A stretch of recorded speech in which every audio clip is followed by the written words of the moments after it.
सभी को नमस्कार। मैं कौशल कुमार और स्वागत है आपका हमारे चैनल स्टडी विद कौशल में। बायोलॉजी के सेशन में आज हम लोग पढ़ने जा रहे हैं बायोलॉजी का अगला चैप्टर, जिसका नाम है प्लांट मॉर्फोलॉजी, पादप आकारिकी।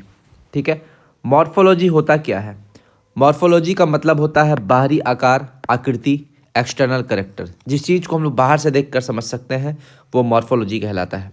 लेकिन अगर इंटरनल कैरेक्टर्स के बारे में अगर पढ़ना हो, आंतरिक शरीर की संरचना के बारे में पढ़ना हो, तो उसे कहते हैं एनाटॉमी, शारीरिकी। ठीक है, अब देखिए शूट सिस्टम और रूट सिस्टम क्या है। जो अर्थ लेयर, जो हमारा ज़मीन का लेयर है, उसके अंदर जो बढ़ता है, अंदर जो चीज़ होता है, ठीक है, उसको बोलते हैं रूट सिस्टम। और जो अर्थ के लेयर के ऊपर बढ़ता है उसको बोलते हैं शूट सिस्टम। ठीक है, तो शूट सिस्टम में क्या क्या पढ़ेंगे हम लोग? तना, पत्ती। ठीक है, और रूट सिस्टम में क्या क्या? हाँ, शूट सिस्टम में और क्या क्या होगा? फ्लावर भी होगा और फ्रूट्स भी होगा। ठीक है, जबकि रूट सिस्टम में हम लोग दो चीज़ पढ़ेंगे, तना और जड़। कुछ तना भी रूट मतलब ज़मीन के अंदर जाता है। तो इस तरह से हम लोग पढ़ेंगे और आगे हम लोग समझेंगे कि बायोलॉजी में जो है आपका, ये समझिए कि अंतिम चैप्टर चल रहा है। इसके बाद आपका प्लांट डिजीज पढ़ेंगे। ठीक है, प्लांट डिजीज, प्लांट हार्मोन, और उसके बाद आपका एक पॉलीमर वाला चैप्टर होगा। तो लगभग आपका बायोलॉजी समाप्त हो जाएगा। वेजिटेटिव पार्ट जो होता है प्लांट में, वो क्या होता है? रूट, स्टेम और लीफ, जड़, तना, पत्ती, यही होता है वेजिटेटिव पार्ट, जिसको हम लोग खा सकते हैं, यूज कर सकते हैं। लेकिन रिप्रोडक्टिव पार्ट का अगर बात करें, जो आपका प्रजनन में भाग लेता है, उसमें फ्लावर और फ्रूट्स यही होता है। ठीक है, तो सबसे पहले हम लोग इस तीनों को समझते हैं, फिर फ्लावर और फ्रूट्स जब पढ़ेंगे तो प्लांट में रिप्रोडक्शन देख लेंगे। ठीक है, चलिए आगे बढ़ते हैं। प्लांट के प्रकार, प्लांट कितने प्रकार के होते हैं? तो प्लांट तीन है, हर्ब्स, श्रब्स और ट्री। हर्ब्स का मतलब होता है शाक, श्रब्स का मतलब होता है झाड़ी, और ट्री का मतलब पेड़। साग को आप लोग खाते हैं, जैसे पालक साग हो गया आपका, ये सब जो है वो शाक में आ जाता है। झाड़ी वगैरह इसका यूज नहीं होता जनरली, वो क्या बोलते हैं, कबाड़ के रूप में होता है ना। चलिए अब आते हैं रूट के बारे में बात करते हैं, जड़ और मूल। ठीक है, रूट को हिंदी में बोलते हैं जड़ बोलते हैं या मूल बोलते हैं। ठीक, अब देखिए यहाँ पर आप समझिए, यहाँ पर आप समझिए, ये आपका बीज है। क्या है? बीज, सीड। बीज का एक पार्ट आपका ऊपर की तरफ बढ़ता है और एक पार्ट आपका नीचे की तरफ बढ़ता है। जो ऊपर की तरफ बढ़ता है उसको बोलते हैं प्ल्यूम्यूल। ठीक है, प्ल्यूम्यूल, जिसको हम लोग प्रांकुर बोलते हैं हिंदी में। और जो पार्ट नीचे की तरफ बढ़ता है उसको हम लोग बोलते हैं रेडिकल, यानी कि मूलांकुर। ठीक है, तो सीड जो होता है, बीज, उसको जर्मिनेशन के लिए यानी कि अंकुरन के लिए तीन चीज़ों की आवश्यकता पड़ती है: नमी, तापमान और ऑक्सीजन, यानी कि ह्यूमिडिटी, टेम्परेचर और ऑक्सीजन गैस। ठीक है, कोई जरूरी नहीं पानी, उसको हल्का नमी भी मिल जाएगा ना, नमी भी मिल जाएगा तो वो अंकुरित हो जाएगा। ठीक है, अब देखिए जब भी सीड का अंकुरन होगा तो उससे दो पार्ट निकलेगा, प्ल्यूम्यूल जो हम बताए थे ऊपर की तरफ बढ़ता है, और रेडिकल, रेडिकल यानी कि मूलांकुर जो नीचे की तरफ बढ़ता है। अब इस चीज़ को समझिए हम लोग कैसे समझते हैं। प्ल्यूम्यूल किसको बोलते हैं? जो पार्ट सनलाइट के दिशा में बढ़ता है, यानी कि जिधर साइड सनलाइट हो उस डायरेक्शन में बढ़ता है। ठीक है, और प्ल्यूम्यूल ही लास्ट में विकसित होकर स्टेम बनाता है, तना बनाता है। यानी कि यही जो ऊपर की तरफ पार्ट बढ़ा है, यही बाद में विकास करके तना बनाता है। जबकि नीचे जो रेडिकल पार्ट बना है, यही बाद में विकसित होकर रूट का निर्माण करता है। यानी कि रेडिकल के बारे में हम लोग बोल सकते हैं जो सनलाइट के विपरीत दिशा में बढ़ता है। ठीक है, अब एक चीज़ समझिए, एक चीज़ और समझिए, इसको ऐसे कह सकते हैं, तीन वर्ड आता है: प्रकाशानुवर्ती, गुरुत्वानुवर्ती और जलानुवर्ती। यानी कि ऐसा चीज़ जो प्रकाश की दिशा में बढ़े उसको प्रकाशानुवर्ती बोलते हैं। ऐसा चीज़ जो गुरुत्वाकर्षण की दिशा में बढ़े, यानी कि ज़मीन के नीचे जाए, उसको गुरुत्वानुवर्ती बोलते हैं। और ऐसा चीज़ जो जिधर से जल मिले, उसको वाटर मिले और उस डायरेक्शन में बढ़ जाए, उसको बोलते हैं जलानुवर्ती। तो जब हम लोग स्टेम का बात करते हैं यानी कि प्ल्यूम्यूल का बात करते हैं, तो उसको हम लोग पॉजिटिव फोटोट्रॉपिक बोलते हैं, यानी कि प्रकाशानुवर्ती बोलते हैं। यानी कि ये प्ल्यूम्यूल पार्ट जो है वो प्रकाश की दिशा में बढ़ता है। और यही आपका नेगेटिव जियोट्रॉपिक, यानी कि ज़मीन के अपोजिट, नीचे नहीं बढ़ता, ऊपर जाता है, तो इसको नेगेटिव गुरुत्वानुवर्ती बोलते हैं। नेगेटिव, ये चीज़ समझिएगा वर्ड। ठीक है, उसी तरह जब रूट का बात करते हैं तो प्रकाश के अपोजिट चलता है, इसलिए नेगेटिव फोटोट्रॉपिक। और आपका क्या है? पॉजिटिव जियोट्रॉपिक यानी कि जमीन की दिशा में बढ़ता है, और पॉजिटिव हाइड्रोट्रॉपिक जिधर जल मिलेगा उधर मुड़ जाएगा। ये तीनों चीज़ आपको रूट में समझना है। अब इसका कुछ अपवाद भी है। क्या अपवाद है? हम लोग क्या पढ़े हैं, जो पार्ट रेडिकल से निकलता है, यानी कि जो पार्ट रेडिकल से विकसित होकर बनता है वही रूट बनाता है। लेकिन एक इसका अपवाद क्या है कि एडवेंसियस रूट जो है, यानी कि झखड़ा जड़ जो होता है, वो रेडिकल से नहीं बनता है, वो प्लांट के किसी और पार्ट के डेवलपमेंट से बनता है। तो ये आपको याद रखना, ये इसका अपवाद है। एक और अपवाद क्या है, हम लोग पढ़े हैं कि रूट जो होता है वो आपका पॉजिटिव फोटोट्रॉपिक होता है, ठीक है, सॉरी नेगेटिव फोटोट्रॉपिक होता है, नेगेटिव। लेकिन एक ऐसा जड़ है जो पॉजिटिव फोटोट्रॉपिक होता है, तो वो अपवाद भी आपको याद रखना है, राइजोपोडा और सुंदरी का वृक्ष, ठीक है। ये मैंग्रोव का जो वृक्ष होता है उसमें भी बोल सकते हैं आप। क्यों? क्योंकि ये जड़ें जो है वो न्यूमेटोफोर्स होती है, श्वसन जड़ें होती हैं, ठीक है। ये हमेशा क्या, देखिए जब आप मैंग्रोव वन को देखिएगा तो देखिएगा यहाँ पर पानी है, पानी के ऊपर आ जाएगा ऐसे करके, ठीक है। सुंदरवन में आपका मैंग्रोव वन पाया जाता है, और सुंदरवन में सुंदरी का वृक्ष पाया जाता है, इसलिए उसका नाम सुंदरी का वृक्ष के कारण ही सुंदरवन पड़ा है। इसका जड़ जो है जमीन के अंदर नहीं जाता है, पानी के ऊपर ऊपर उठा हुआ रहता है। यहाँ पानी है, ये वाटर लेवल है, इसके ऊपर उठा हुआ रहेगा। क्यों? क्योंकि इसका जड़ में एक न्यूमेटोफोर्स पाया जाता है, न्यूमेटोफोर्स जिसको श्वसन जड़ें बोलते हैं, उसी से प्लांट जो है श्वसन करता है। तो एक आप एग्जाम्पल रखिएगा, राइजोपोडा और सुंदरी के वृक्ष, इसके बारे में आप ध्यान रखिएगा। चलिए आगे बढ़ते हैं। जड़ जो है सामान्यतः भूमिगत यानी कि अंडरग्राउंड होती है, ठीक है, जो प्लांट को मृदा में स्थिरता प्रदान करती है, ठीक है। अगर जड़ है वही तो प्लांट को पकड़े रखती है, उसको गिरने नहीं देती, ठीक है। जड़ मृदा से जल व खनिज लवण का अवशोषण करती है, और इनको देखिए, इसको इस फिगर के माध्यम से समझिए तो ज़्यादा अच्छा होगा। ये पूरा प्लांट का फोटो हम बनाए हैं। सबसे नीचे, सबसे पहले देख लीजिए नीचे, ये हो गया आपका मुख्य जड़, एकदम जो सबसे मोटा दिख रहा है, ये इसको बोलते हैं मुख्य जड़ यानी कि मेन रूट, ठीक है। इस मुख्य जड़ से आपको देखिएगा छोटा छोटा जड़ निकल रहा है, ये 1 2 3 4 5, ये छोटा छोटा जड़ निकल रहा है। इस छोटा छोटा जड़ को बोलते हैं पार्श्वीय जड़ यानी कि लेटरल रूट। और इस छोटा छोटा जड़ से पतला पतला हेयर लाइक स्ट्रक्चर, ये भी दिख रहा है आपको, एकदम पतला पतला स्ट्रक्चर, देखिए इधर भी है, यहाँ पे छोटा छोटा स्ट्रक्चर आपको दिख रहा है। ये जो छोटा छोटा स्ट्रक्चर है इसको बोलते हैं हेयर्स यानी कि मूल रोम, ठीक है। और ये जनरली आपको एक कोशिकीय होती है, और इसकी उत्पत्ति किससे होती है? एपिडर्मिस से होती है, ये भी आपको याद रखना है। यही जो हेयर लाइक स्ट्रक्चर है ये क्या एब्जॉर्ब करता है? ये एब्जॉर्ब करता है जड़ व खनिज लवण, जड़ और खनिज लवण को एब्जॉर्ब करता है, ठीक है। और ये एब्जॉर्ब करके इसको पत्तियों तक कौन पहुँचाता है? जाइलम। कौन पहुँचाता है? जाइलम। हम बताए थे दो गो वस्कुलर टिश्यू प्लांट में दो गो होता है, एक जाइलम और एक फ्लोएम, ठीक है। एक जाइलम होता है, एक फ्लोएम होता है। जाइलम जल व खनिज लवण का ट्रांसपोर्ट करेगा, और फ्लोएम फॉसे फूड का अवशोषण करेगा। तो वही आपको समझना, जड़ व खनिज लवण को कौन पहुंचाएगा पत्तियों तक? वो पहुंचाएगा जाइलम, ठीक है। और फिर पत्तियां जो है वो प्रकाश संश्लेषण करेंगी यानी कि फोटोसिंथेसिस करेंगी, और फोटोसिंथेसिस से अपना फूड बनाएंगी। फूड जनरली फूड में क्या होता है? ग्लूकोज, ठीक है, ग्लूकोज बनाएंगी। और इस ग्लूकोज को प्लांट के हर एक पार्ट में पहुंचाने का काम किसका है? फ्लोएम का है। यही चीज़ हम आपको बता रहे थे। और हाँ, ये जो पढ़े थे पार्श्वीय जड़, ये जो आपका जो मेन रूट से जो अलग होता है पार्श्वीय जड़, इसका उत्पत्ति किससे होता है? पेरीसाइकिल से होता है, परिरम्य से होता है। ये भी आपको याद है, ये पूछा हुआ क्वेश्चन है कि लेटरल रूट का उत्पत्ति किससे होता है? तो पेरीसाइकिल परिरम्य से होता है। ये भी आपको दिमाग लगा देना है, ठीक है। और ये पेरीसाइकिल, ये जो आपका है कि लेटरल रूट है, इससे जो हेयर बना है, हेयर का उत्पत्ति किससे होता है? एपिडर्मिस से होता है, ठीक।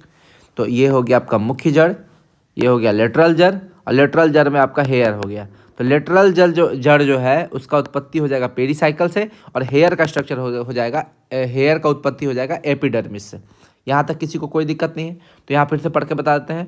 जड़ जो है वो मृदा से जल व खनिज लवण का अवशोषण करेगी। ये करेगी कौन? हेयर्स जो कि एपिडर्मिस से बन रहा है, वो अवशोषण करेगी और उसको पहुंचा देगी पत्तियों तक। किसके मदद से? जाइलम के मदद से। पत्तियां जो है वो प्रकाश संश्लेषण करेंगी और भोजन बनाएगी। भोजन में जनरली क्या बनता है? ग्लूकोज बनता है, ठीक है। इस भोजन को प्लांट्स के डिफरेंट पार्टों तक पहुंचाने का काम किसका है? फ्लोएम का है, ठीक है। अब आते हैं इसमें कुछ समझते हैं रूट का बात। रूट में नोड या इंटरनोड नहीं पाए जाते हैं, ठीक है। जनरली नोड या इंटरनोड कहाँ पाया जाता है? दिमाग में बैठा लीजिएगा। नोड और इंटरनोड पाया जाता है स्टेम में, तना में, ठीक है। तो जब तना पढ़ेंगे तब समझेंगे। जैसे कि हम लोग गन्ना का पार्ट पढ़ते हैं, तो गन्ना में देखते हैं बीच बीच में ऐसे ऐसे गांठ पाया जाता है, गांठ ऐसे ऐसे पाया था ना, गांठ, ठीक है। गन्ना केतारी जिसमें वो जो गांठ पाया जाता है उसी को हम लोग नोड बोलते हैं। जनरली रूट्स में यानी कि जड़ में नोड या इंटरनोड नहीं पाए जाते हैं। रूट्स का आउटर पार्ट जो होता है, जो सबसे बाहरी हिस्सा होता है, उसको एपिब्लेमा बोलते हैं, मूल त्वचा, एपिब्लेमा, ठीक है। और रूट जो ये जो रूट आपको दिख रहा है, ये बाहर में एक चमड़ी जैसा कुछ होता है, उसका एक चमड़ी होता है। जब रूट को हटाइएगा तो उसका चमड़ी भी हटता है उसके साथ, उसको रूट कैप बोलते हैं।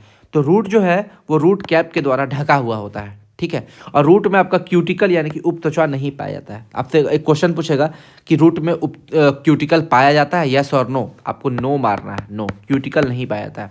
क्यूटिकल हम लोग पढ़े हैं किस में, एनिमल किंगडम में जो पढ़े हैं, जितना भी जीव पढ़े हैं उसमें आप क्यूटिकल वर्ड सुनिएगा।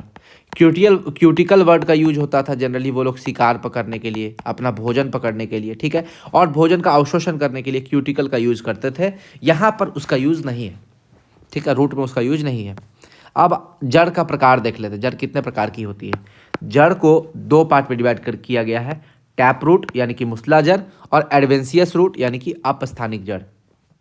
टैप रूट का बात करते हैं तो टैप रूट की उत्पत्ति होती है रेडिकल से, मूलांकुर से। हम पहले बता चुके हैं कि जिसका भी उत्पत्ति रेडिकल से होगा वही आपका टैप रूट कहलाती है। लेकिन एडवेंसियस रूट हम अपवाद में बताए थे कि एडवेंसियस रूट का एग्जाम्पल जो उत्पत्ति है वो रेडिकल से ना होकर भ्रूण के अन्य किसी पार्ट से होता है। पहले बता चुके हैं, दो अपवाद बताए थे आपको हम। एक आपका राइजोपोरा और सुंदरी का वृक्ष का बताए थे कि वो पॉजिटिव फोटोट्रॉपिक होती है, ठीक है, यानी कि पॉजिटिव प्रकाशानुवर्ती होती है। लेकिन कोई भी जड़ जो है आपका पॉजिटिव प्रकाशानुवर्ती नहीं होता है, लेकिन वही उसका अपवाद था। एक और अपवाद था कि जो भी रेडिकल से निकलेगा उसको हम लोग जड़ बोलेंगे, लेकिन रेडिकल से नहीं निकलता है उसका अपवाद था एडवेंसियस रूट, ठीक। चलिए अब और आगे आते हैं। टैप रूट में जनरली क्या होगा, एक प्राथमिक जड़ होगा, उसका द्वितीयक, फिर तृतीयक। जैसे इस फोटो में ही देख लीजिए, तो ये जो मेन जड़ है इसको बोलेंगे प्राथमिक जड़, फिर एक उससे निकला द्वितीयक जड़, फिर इससे निकलेगा तो तृतीयक जड़, ठीक है। तो प्राथमिक, द्वितीयक, तृतीयक ये सब जो जड़ होता है ये जनरली होता है टैप रूट में, मूसला जड़ में, ठीक है। एक मोटा सा जड़ रहेगा, मेन रूट रहेगा इसमें टैप रूट में। लेकिन एडवेंसियस रूट में क्या होगा, कोई भी मेन रूट नहीं रहेगा, शुरू से ही सब अपना अलग अलग निकल जाएगा, सब में बराबर पावर, सब सेम मोटाई का। ऐसा देख के बता ही नहीं सकते हैं कि कोई मेन रूट है, यानी कि इसमें कोई प्राथमिक जड़ नहीं होता है, इसमें रूट ज़्यादा गहराई तक नहीं जाती है। एग्जाम्पल में झकड़ा जड़, ठीक है। और जबकि इसमें क्या है, रूट ज़्यादा डीप तक जाती है। अब एक मेन रूट रहेगा तो पानी खोजने के लिए वो जितना ज़मीन के अंदर जाना पड़ेगा वो जाएगा। आप कटहल वगैरह का रूट देख सकते हैं, एकदम नीचे तक चला जाता है। नीम का रूट आप देख सकते हैं, ठीक है। और ये देखिए, ये जो आपका क्या बोलते हैं टैप रूट है, ये जनरली आपको द्विबीजपत्री में यानी कि डाइकॉट में पाया जाता है। अगर आपको डाइकॉट और मोनोकॉट नहीं समझ में आता है तो आप जाके मेरा प्लांट किंगडम वाला वीडियो देख सकते हैं। और ये जो एडवेंसियस रूट है ये आपको एक बीजपत्री में यानी कि मोनोकॉट में पाए जाएंगे, ठीक है। देखिए इसमें एक आपको बता देते हैं, ऐसा पत्ती जो आपका 3 का पेयर में रहे, जैसे बेलपत्र को ले लीजिए, बेलपत्र कभी भी रहेगा ऐसे रहेगा, 3 का पेयर में रहेगा। तो जो भी आपको 3 का पेयर में रहे वो मोनोकॉट कहलाता है। लेकिन जो 4 या 5 का पेयर में रहे, है ना, वो द्विबीजपत्री कहलाता है, ठीक है। और भी बहुत सारा तरीका है आप इसको समझने का कि कौन आपका डाइकॉट है कौन मोनोकॉट है, इसको समझने का बहुत सारा उपाय है। चलिए आगे आते हैं। ये 3 प्रकार की होती है, कौन रूट आपका, ये टैप रूट। टैप रूट आपको 3 तरह का जनरली। पहला होगा कोनीफॉर्म यानी कि शंकु रूपी, ये आपको ऊपर से नीचे शंकु का शेप लेगा, ठीक है, शंकु का शेप लेगा। इसका एग्जाम्पल है गाजर, आपको एग्जाम्पल खाली याद रखना है, शंकु रूपी का एग्जाम्पल है गाजर। नेपीफॉर्म यानी कि कुंभी रूपी, जो आपको बीच में पूरा गोल रहेगा आलू के शेप का, इसका एग्जाम्पल बीट रूट। चुकंदर भी हो जाएगा, सलजम भी इसका एग्जाम्पल में हो जाएगा, सलजम, ठीक है। बीट से अलग है सलजम, है ना, सलजम का यूज सब्जी वब्जी बनाने में भी कर सकते हैं। फ्यूसीफॉर्म यानी कि तरकू रूपी। और इसमें देखिए जनरली होता क्या है, बीच में मोटा रहेगा और किनारे पे पतला, नीचे में पतला। इसमें क्या था, आपको ऊपर में मोटा फिर नीचे पूरा पतला ही होगा। लेकिन मूली का जब बात करते हैं तो मूली क्या होगा, बीच में मोटा होगा और दोनों किनारे पे पतला, तो वो एग्जाम्पल होता है फ्यूसिफॉर्म का। अब इसका एग्जाम्पल देते हैं एडवेंशियस रूट का एग्जाम्पल। टोटल 7 एग्जाम्पल है। पहला ट्यूबरस रूट, ट्यूब के जैसा ट्यूबरस रूट। तो ट्यूबरस रूट में होता है आपका स्वीट पोटैटो शकरकंद, स्वीट पोटैटो शकरकंद। स्लिट रूट, स्लिट रूट किस में होगा, या इसको अवस्तंभ भी बोलते हैं। स्लिट रूट जनरली होगा शुगर केन में, शुगर केन यानी कि गन्ना में। पैरासाइटिक रूट, ठीक है, पैरासाइटिक रूट यानी अब जानते हैं पैरासाइटिक रूट का एग्जांपल एक ही हम बताए थे, कसकट्टा, अमरबेल। ये दूसरे प्लांट पे जाएगा और इस रूट की मदद से उसका उस प्लांट से अवशोषण करेगा वो जितना भी न्यूट्रिएंट्स है उसका। क्लाइंबिंग रूट का बात करते हैं, जो ऊपर की तरफ चढ़ता है। तो हम जानते हैं कि मनी प्लांट को पानी में लगाते हैं तो देखते हैं ऊपर की तरफ बढ़ता है, इसको क्लाइंबिंग रूट बोलते हैं। पान भी देखिए, पान भी एकदम same to same money plant के जैसा होता है, देख के आपको लगेगा मनी प्लांट ही है ना, दोनों में ज़्यादा अंतर नहीं है पत्ता में। तो पान और मनी प्लांट ये दोनों जो है क्लाइंबिंग रूट का एग्जाम्पल है। प्रॉप रूट जो है जिसको वायवीय जड़ बोलते हैं, वायवीय जड़, ये जनरली बरगद और रबड़ में होता है। देखिएगा ये आपका प्लांट है ऐसे, अब प्लांट से आपको नीचे लटकल रहेगा। हम लोग जब छोटे थे तो इस रूट में ये जो प्रॉप रूट था इसको पकड़ के झूलते थे, है ना। बरगद का पेड़ जब ऐसे होता है, बरगद का पेड़, तो इससे नीचे की तरफ रूट जो है लटका हुआ रहता है, इसको वायवीय जड़ बोलते हैं या प्रॉप रूट बोलते हैं। तो आप कभी कभी कंफ्यूज मत कीजिएगा, आदमी जनरली बरगद का रूट को क्लाइंबिंग रूट बोल देता है क्योंकि उसको लगता है कि आदमी उसको पकड़ के ऊपर चढ़ता है, ऐसा नहीं है। बरगद का रूट को हम लोग प्रॉप रूट बोलते हैं।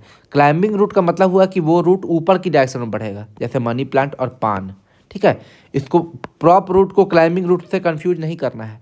क्लाइंबिंग रूट का एग्जांपल हो जाएगा पान और मनी प्लांट, और प्रॉप रूट का एग्जांपल हो जाएगा बरगद और रबर। देखिएगा रबड़ का पेड़ में भी नीचे की तरफ जड़ लटका हुआ रहता है, वो मेन जड़ नहीं होता है, वो एडवेंशियस जड़ होता है। मेन जड़ तो आपका ये है टैप रूट, ठीक है।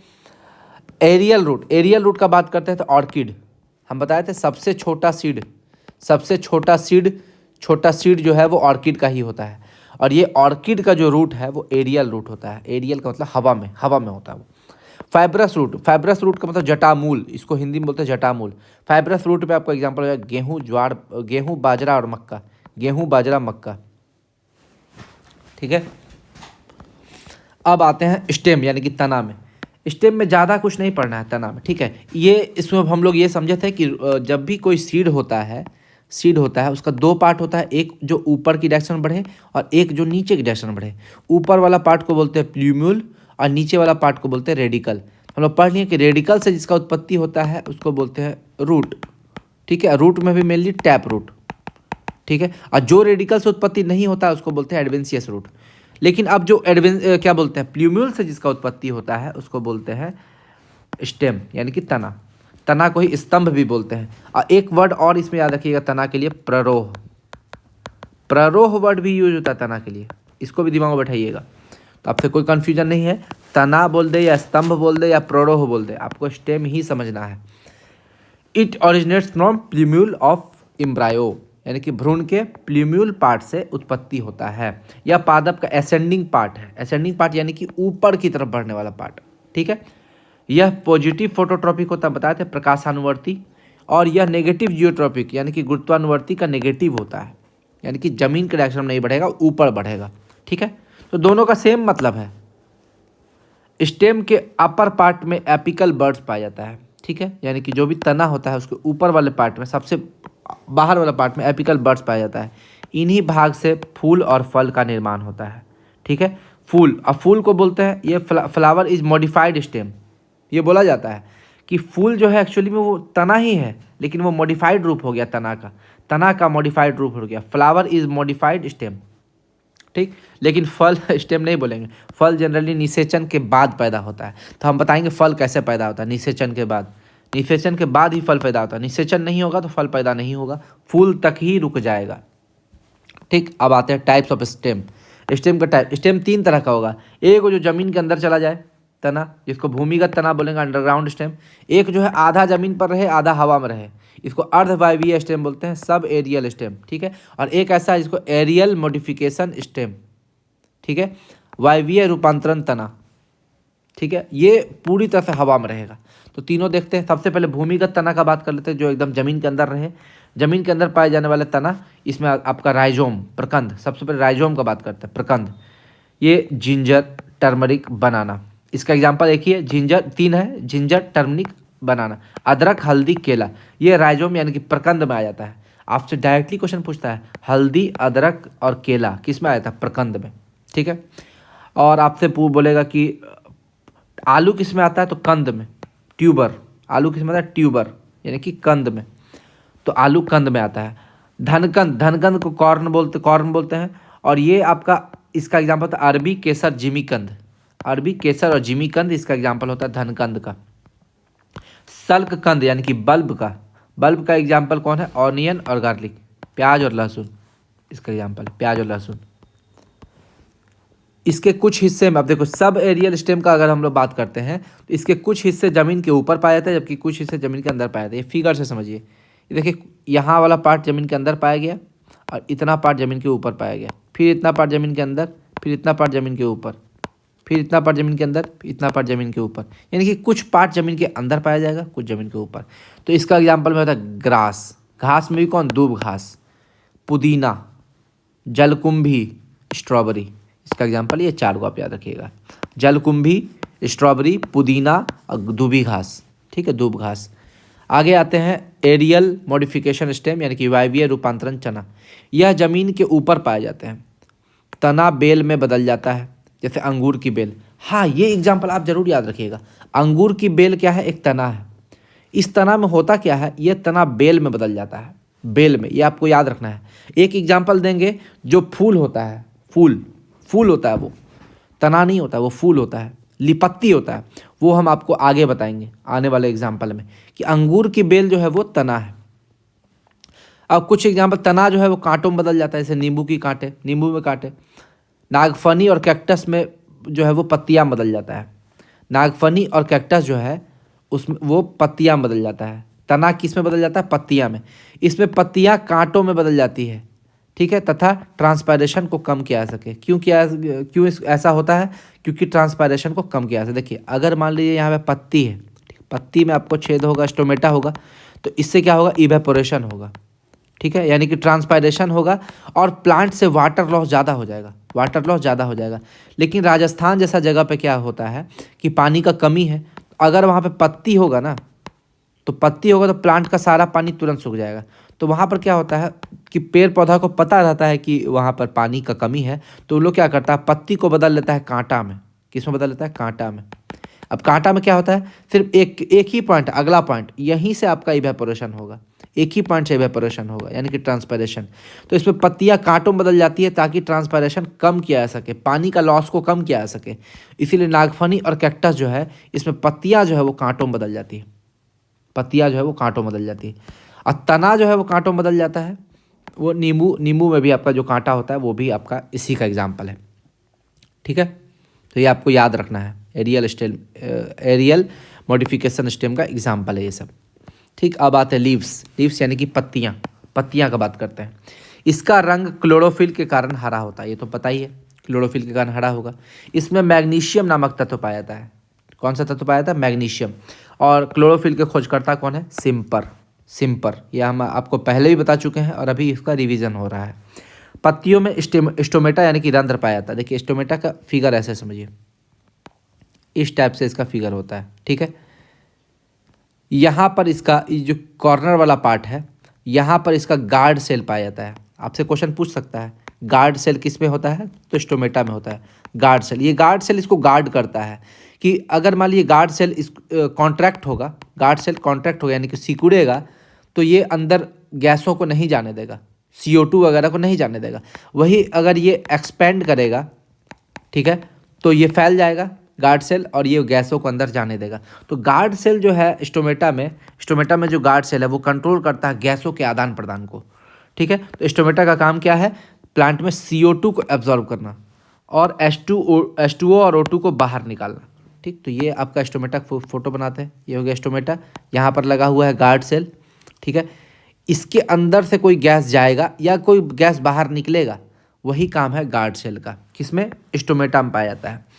अब देखिए स्टोमेटा का बात समझिए। स्टोमेटा का बात अगर हम लोग करते हैं तो ये प्लांट से CO2 को एब्जॉर्ब करने में मदद करेगा और वाटर और ऑक्सीजन को निकालने में मदद करेगा। वाटर और ऑक्सीजन जो बाहर निकलता है इसी को बोलते हैं ट्रांसपायरेशन, यानी कि वाष्पोत्सर्जन। ठीक, अब देखिए फोटोसिंथेसिस समझते हैं। प्लांट में फोटोसिंथेसिस कैसे होता है, प्रकाश संश्लेषण कैसे होता है। प्लांट जो है हवा से लेती है कार्बन डाइऑक्साइड, जड़ के द्वारा वो जमीन से लेती है पानी, और यहाँ पर आपको सनलाइट, सूर्य से लेती है सनलाइट। ठीक है, सनलाइट हम छोड़ दिए लिखना, सनलाइट होगा। और उसके बाद वो बनाती है ग्लूकोज, और बाय प्रोडक्ट में वो बनाती है ऑक्सीजन और वाटर। और ये बाय प्रोडक्ट जो हम ग्रीन कलर में आपको दिखा रहे हैं, ये आपको ट्रांसपायरेशन के द्वारा बाहर निकाल जाती है। इसके रिलीज करने की प्रक्रिया को ट्रांसपायरेशन वाष्पोत्सर्जन कहते हैं। ये हवा के द्वारा बाहर निकल जाती है। ठीक है, और ये जनरली किसके द्वारा बाहर निकलती है, स्टोमेटा के द्वारा, स्टोमेटा, रंध्र। पोटोमीटर क्या होता है, वाष्पोत्सर्जन के दर को मेजर करने के लिए। एक आप प्लांट का नाम हम आपको बताए थे, यूकेलिप्टस। यूकेलिप्टस इसीलिए इसको क्या बोलते हैं, इको टेररिस्ट भी बोलते हैं, इको टेररिस्ट। ठीक है, पर्यावरण का आतंकवादी, ठीक है, या पर्यावरण का दुश्मन यूकेलिप्टस को बोलते हैं। क्यों बोलते हैं, क्योंकि इसमें सबसे ज़्यादा ट्रांसपायरेशन होता है। ये जहाँ भी रहेगा वहाँ पे ज़मीन से भूमिगत पानी को ही ख़त्म कर देगा। एक दिन में 250 लीटर पानी लगभग ये हवा में निकाल देता है ज़मीन का। तो ज़मीन से अगर एक पेड़ 250 लीटर पानी को निकाल रहा है तो इसको बोलेंगे ही इको टेररिस्ट। ठीक है, क्रेस्कोग्राफ का बात करते हैं। क्रेस्कोग्राफ, इससे प्लांट की ग्रोथ मापी जाती है।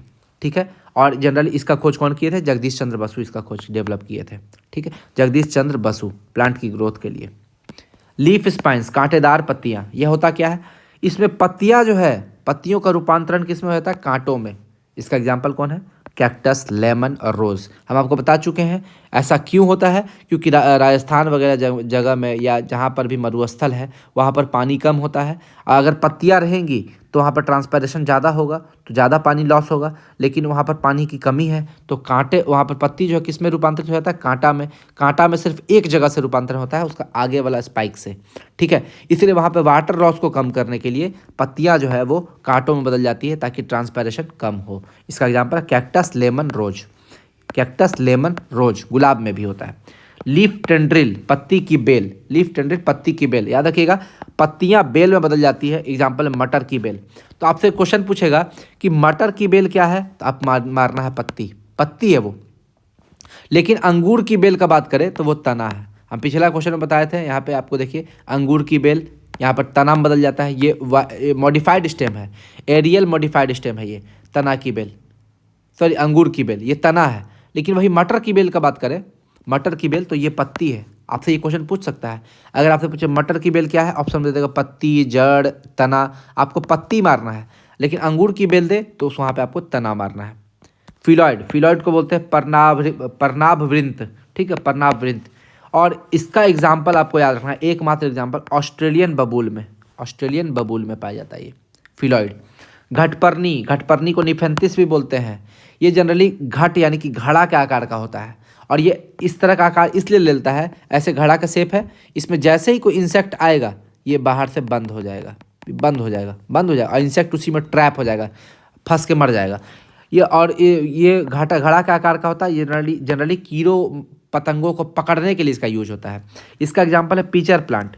पीचर प्लांट ये इंसेक्ट को पकड़ती है, कीटों से नाइट्रोजन प्राप्त करती है। हम बताए थे प्लांट को नाइट्रोजन चाहिए, वो किसी भी रूप में चाहिए। अगर वो हवा से नाइट्रोजन को अपने अंदर ले आती है तो इसको बोलते हैं नाइट्रोजन फिक्सेशन, वो नाइट्रेट उसको चाहिए ही चाहिए। अगर वो इंसेक्ट को पकड़ती है तो इंसेक्ट से भी उसको नाइट्रोजन ही चाहिए, इंसेक्ट को पकड़ेगी और उसके अंदर से नाइट्रोजन को चूस लेगी।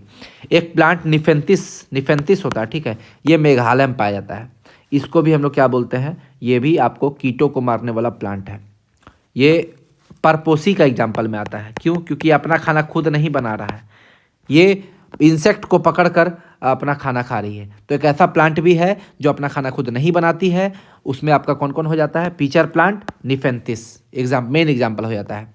एक प्लांट का नाम आपको याद रखना है, यूट्रिकुलेरिया। यूट्रिकुलेरिया, इसमें पादप में पत्तियां जो है वो सैक यानी कि ब्लैडर में, थैली में रूपांतरित हो जाती है।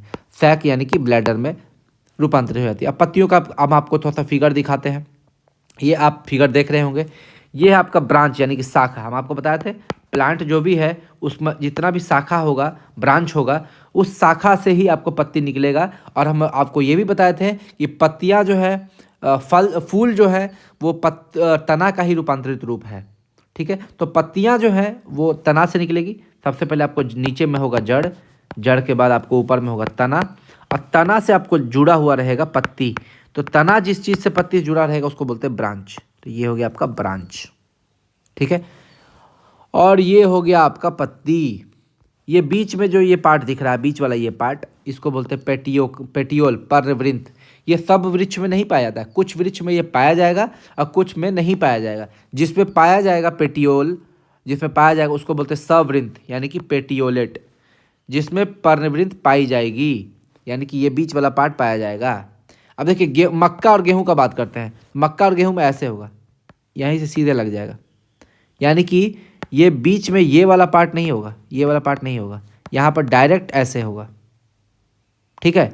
यानी कि मक्का और गेहूं में को बोलते हैं अवृंत, सेसाइल, यानी कि इसमें पर्णवृंत नहीं पाया जाएगा। ये बीच वाला मिडिल वाला पार्ट ये नहीं पाया जाएगा मक्का और गेहूं में। जिसमें पाया जाएगा उसको बोलेगा पेटियोलेट यानी कि सवृंत। इसका एग्जाम्पल हो जाएगा आम और पीपल, आम और पीपल, ठीक है। तो ये हो गया आपका सबसे पहले ब्रांच।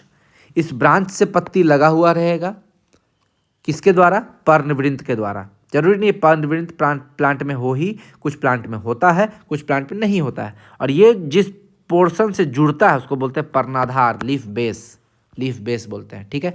अब यहाँ पे देखिए ये बीच में वो मोटा सा लकड़ी टाइप का होता है, मोटा सा पत्ती में, इसको बोलते हैं मिड रिब। जैसे हम लोग में रिब होता है ना, हम लोग पसली होता है, तो पत्तियों का यही है पसली, ठीक है। इसको मिड रिब बोलते हैं, मध्य सिरा बोलते हैं, ठीक है। और ये मध्य सिरा जोड़ने का काम करता है, ठीक। और ये जो किनारे वाला पार्ट दिख रहा है इसको बोलते हैं हम लोग लेमिना, पर्णफलक, लेमिना बोलते हैं। यही लेमिना वाला पार्ट जो है आपको प्रकाश को अवशोषित करता है। ये इतना चौड़ा क्यों दिख रहा है आपको, यहाँ से यहाँ तक पूरा इतना चौड़ा क्यों दिख रहा है? क्योंकि ज़्यादा से ज़्यादा इस पर सनलाइट पड़े, इधर साइड से भी, और ये सनलाइट को एब्जॉर्ब कर सके।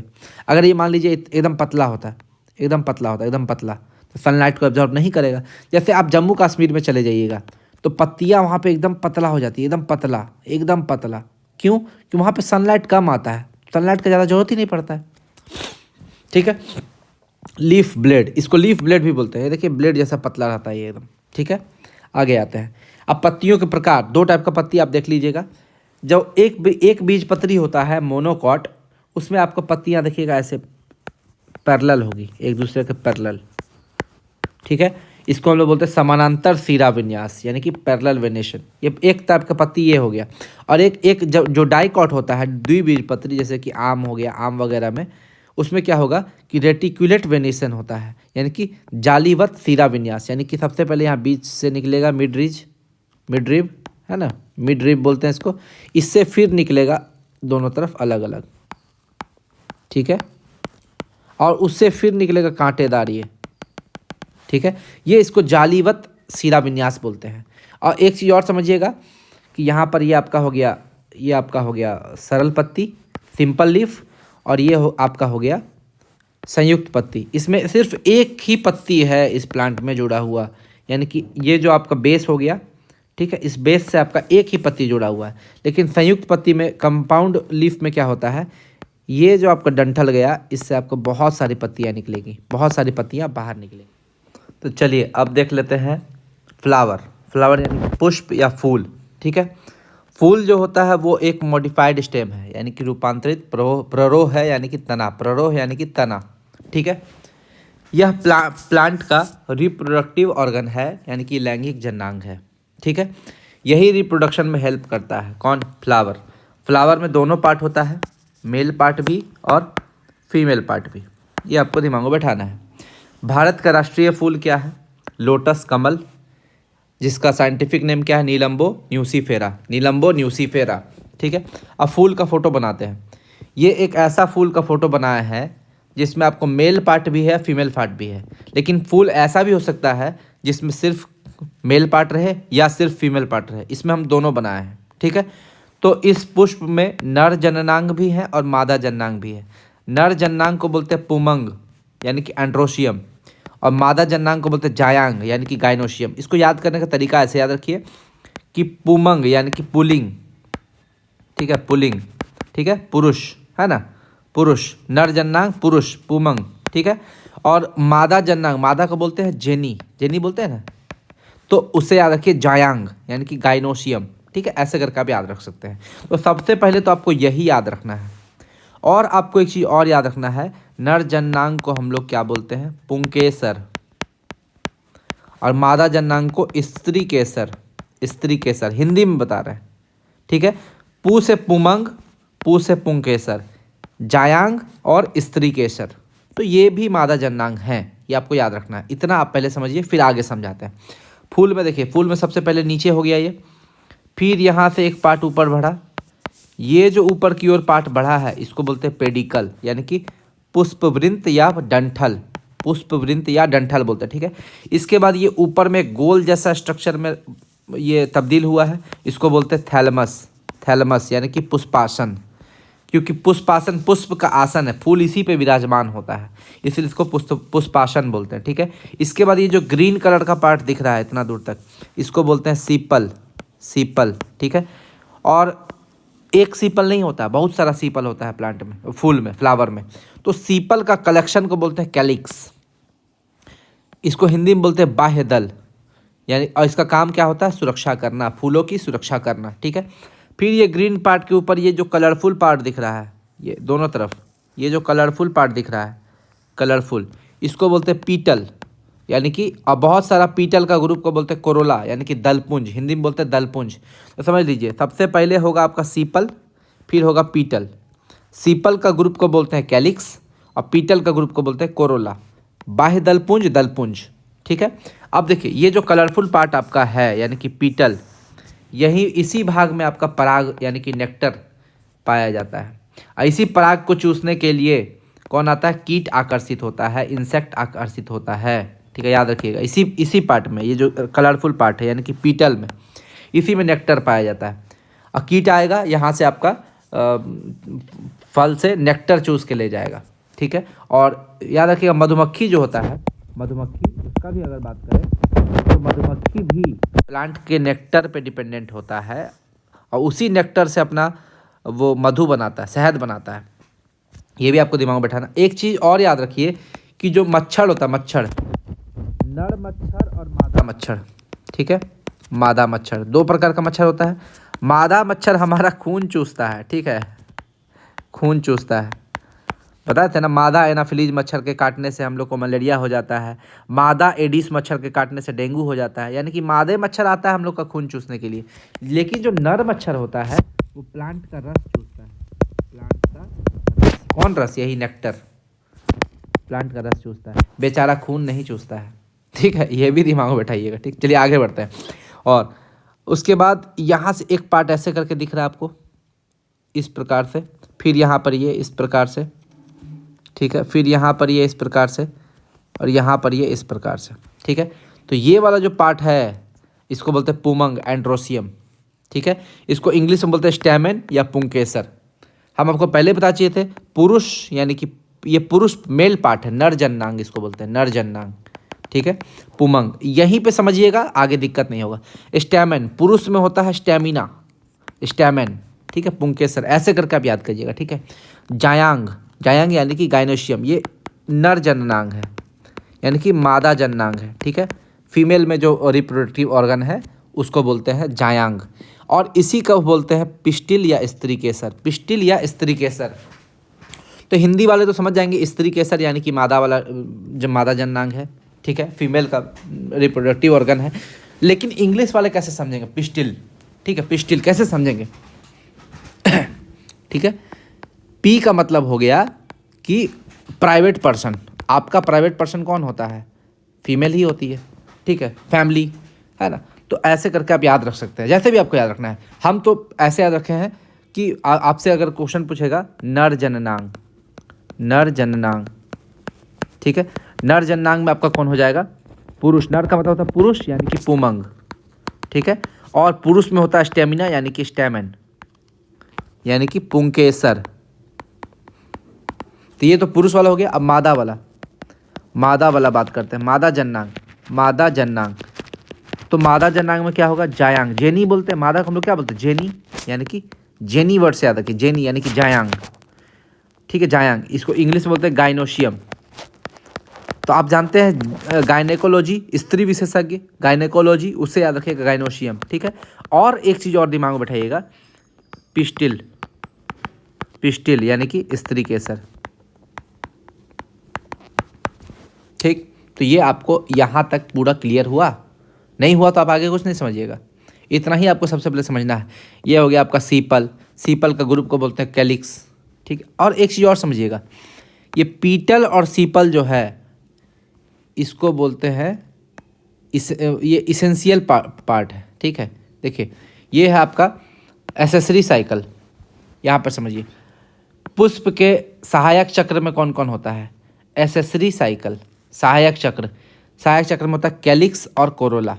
तो ये कैलिक्स है क्या, हम पहले बता चुके हैं कि सीपल का ग्रुप को बोलते हैं कैलिक्स और पीटल का ग्रुप को बोलते हैं कोरोला। तो ये कैलिक्स और कोरोला जो है ये सहायक चक्र में है, यानी कि एसेसरी साइकिल में है। ये रिप्रोडक्शन में भाग नहीं लेता है, सिर्फ उसका सहायक है, यानी कि ये सहायक चक्र में आ जाता है, कैलिक्स और कोरोला, ठीक है।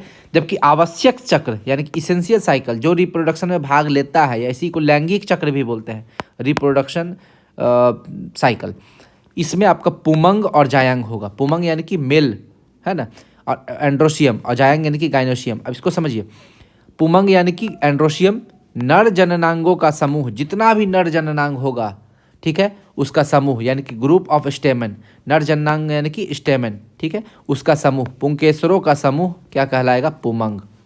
इसमें एगो नहीं होगा, बहुत सारा चीज़ होगा, ठीक है। वो भी हम बताएंगे कि कौन कौन चीज़ होता है, स्टेमन का पार्ट क्या क्या होता है, पुंकेसरों का समूह, पुंकेसर में कोई एक चीज़ थोड़ी होता है कि हम लोग एक पार्ट को पुंकेसर बोल दिए, नहीं, उसमें पूरा ग्रुप होता है। गाइनोसियम, ठीक है, मादा जननांगों का समूह यानी कि ग्रुप ऑफ पिस्टिल। अब यहाँ समझेंगे आगे, ये फोटो से समझ में आ जाएगा। जितने भी नर जननांग हैं उनको बोलते हैं पुंकेसर यानी स्टेमन, और जितने भी मादा जननांग है उसको बोलते हैं स्त्री केसर यानी कि पिस्टिल। ये समझ में आ गया कि स्टेमन जो है पुंकेसर वो अकेला नहीं है, उसके साथ बहुत कुछ है। तो हम लोग समझते हैं क्या क्या है। स्टेमन यानी कि पुंकेसर यानी कि पुरुष का रिप्रोडक्टिव ऑर्गन, उसमें इतना सारा चीज़ होता है, परागकोश होता है, परागन होता है, फिलामेंट होता है, योजी कनेक्टिव होता है। और महिला स्त्री केसर यानी कि पिस्टिल, पिस्टिल को ही कार्पेल भी बोलते हैं, वर्ड सब आप याद रखिएगा, ठीक है, कार्पेल बोलते हैं। तो इसमें आपको इतना सारा चीज़ होता है। तो सबसे पहले समझिए, इसमें आपको दो सैक दिख रहा है, सैक यानी कि कोश, शैक यानी कि कोश। जब आप ह्यूमन का बात पढ़े होंगे तो वहाँ पे आप पढ़े होंगे टेस्टिस के बारे में, टेस्टिस, अंडकोश। टेस्टिस का मतलब क्या होता है, अंडकोश। यही अंडकोश में आपका शुक्राणु रहता था। हम लोग जब ह्यूमन रिप्रोडक्टिव ऑर्गन पढ़े थे अंडकोश में, और ये भी पेयर में पाए जाते थे। यहाँ पर भी क्या है, परागकोश यानी कि पॉलन सैक, ये पुरुष वाला पार्ट है। यहाँ पर आपको दो पोर्शन दिख रहा है, ये दोनों पोर्शन आपका पेयर, मतलब दो है इसलिए क्योंकि ये पेयर है, और दोनों के बीच में ये आपको एक लाइनिंग दिख रहा है, इसको बोलते हैं योजी यानी कि कनेक्टिव। इसके बीच में जो ये रेड रेड कलर का dot dot dot dot dot dot ये दिख रहा है, ये कण है, इसको बोलते हैं परागकण, जिसको पॉलन ग्रेन बोलते हैं, पॉलन ग्रेन। और एक चीज़ और याद रखिएगा, ये जो पराग कोश है इसको पॉलन सैक तो बोले ही बोले, इसका एक और नाम है एंथर। एंथर यहाँ लिखना भूल गए हम, एंथर, एंथर ये वर्ड याद रखिएगा। यही परागकोश को एंथर भी बोलते हैं, एंथर भी बोलते हैं, पॉलन सैक या एंथर, ठीक है। अब यहाँ पर हो गया परागकण, ये जो अंदर में है यही परागकण आपका शुक्राणु, जैसे हम लोग में शुक्राणु होता था ना, यहाँ पर ये है परागकण, पॉलन ग्रेन। प्लांट के केस में ये पॉलन ग्रेन है, इसी को बोलते हैं मेल गैमेट यानी कि नर युग्मक। तो आपको मैं बता दूं, BSSC CGL मेंस में एक क्वेश्चन पूछा था कि नर युग्मक कौन है, नर युग्मक कौन है प्लांट में। प्लांट में नर युग्मक होता है परागकण यानी कि पॉलन ग्रेन, पॉलन ग्रेन होता है, ठीक। तो समझिए इसमें बहुत लोग क्या गलती किए थे, नर जननांग समझ के मार दिए थे। नर जननांग और नर युग्मक में अंतर है, अंतर है। नर जननांग अगर आपसे पूछेगा तो आप क्या मारिएगा, पुमंग, या पुमंग ऑप्शन में नहीं है तो क्या मारिएगा, पुंकेसर, ठीक। पुमंग को बोलेंगे एंड्रोशियम और पुंकेसर को बोलेंगे स्टेमन, ठीक, यही मारिएगा और तो कुछ नहीं मारिएगा।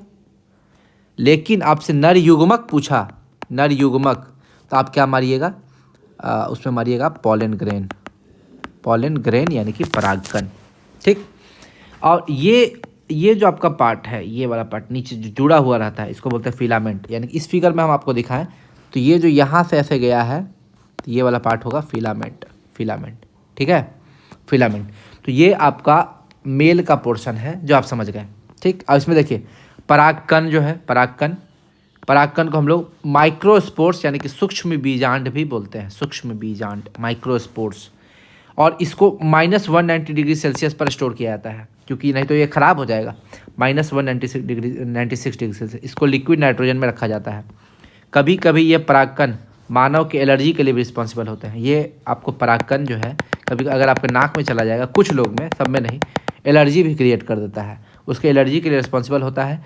परागकणों को पोषण प्रदान करने वाली संरचना टेपिटम कहलाती है। ये देखिए, ये पूछा हुआ क्वेश्चन है, प्रीवियस ईयर क्वेश्चन है ये। ठीक है, ये आपका सीजीएल में पूछी, एसएससी सीजीएल में पूछी हुई क्वेश्चन है कि परागकणों को पोषण प्रदान करने वाली संरचना कौन कहलाती है? टेपिटम, टेपिटम कहलाती है। किरण का बुक उठाइएगा, आपको दिख जाएगा ये क्वेश्चन।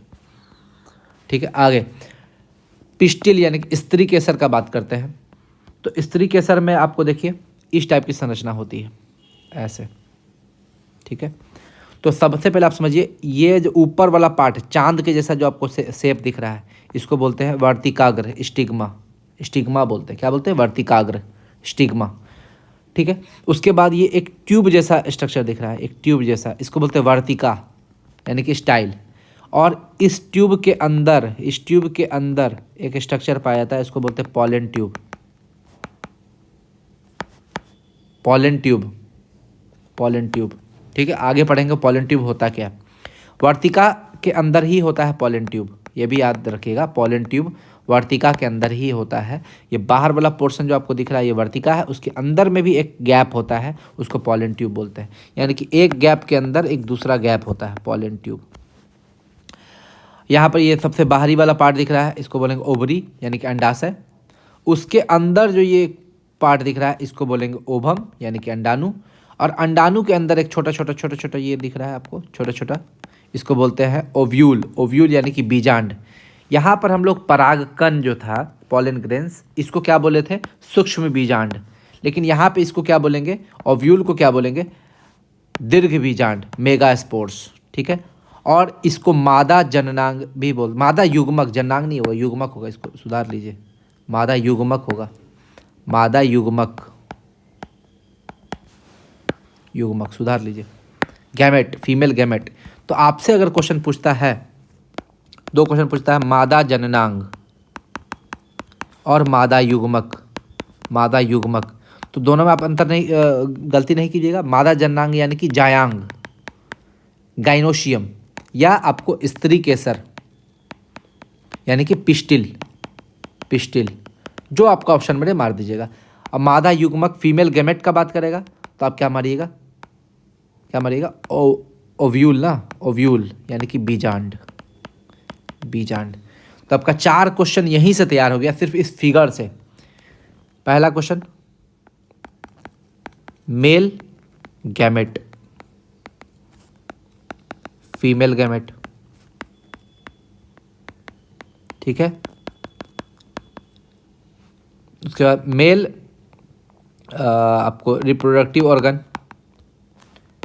Female reproductive organ. ठीक है, मेल रिप्रोडक्टिव ऑर्गन को क्या बोलेंगे बताइए? स्टैमेन यानी कि पुंकेसर, या एंड्रोशियम यानी कि पुमंग। फीमेल रिप्रोडक्टिव ऑर्गन को क्या बोलेंगे? पिस्टिल यानी कि स्त्री केसर, या गाइनोसियम यानी कि, गाइनोसियम यानी कि जायांग। मेल गैमेट को क्या बोलेंगे? परागकण यानी कि पॉलन ग्रेन्स। फीमेल गैमेट को क्या बोलेंगे? ओव्यूल यानी कि बीजांड।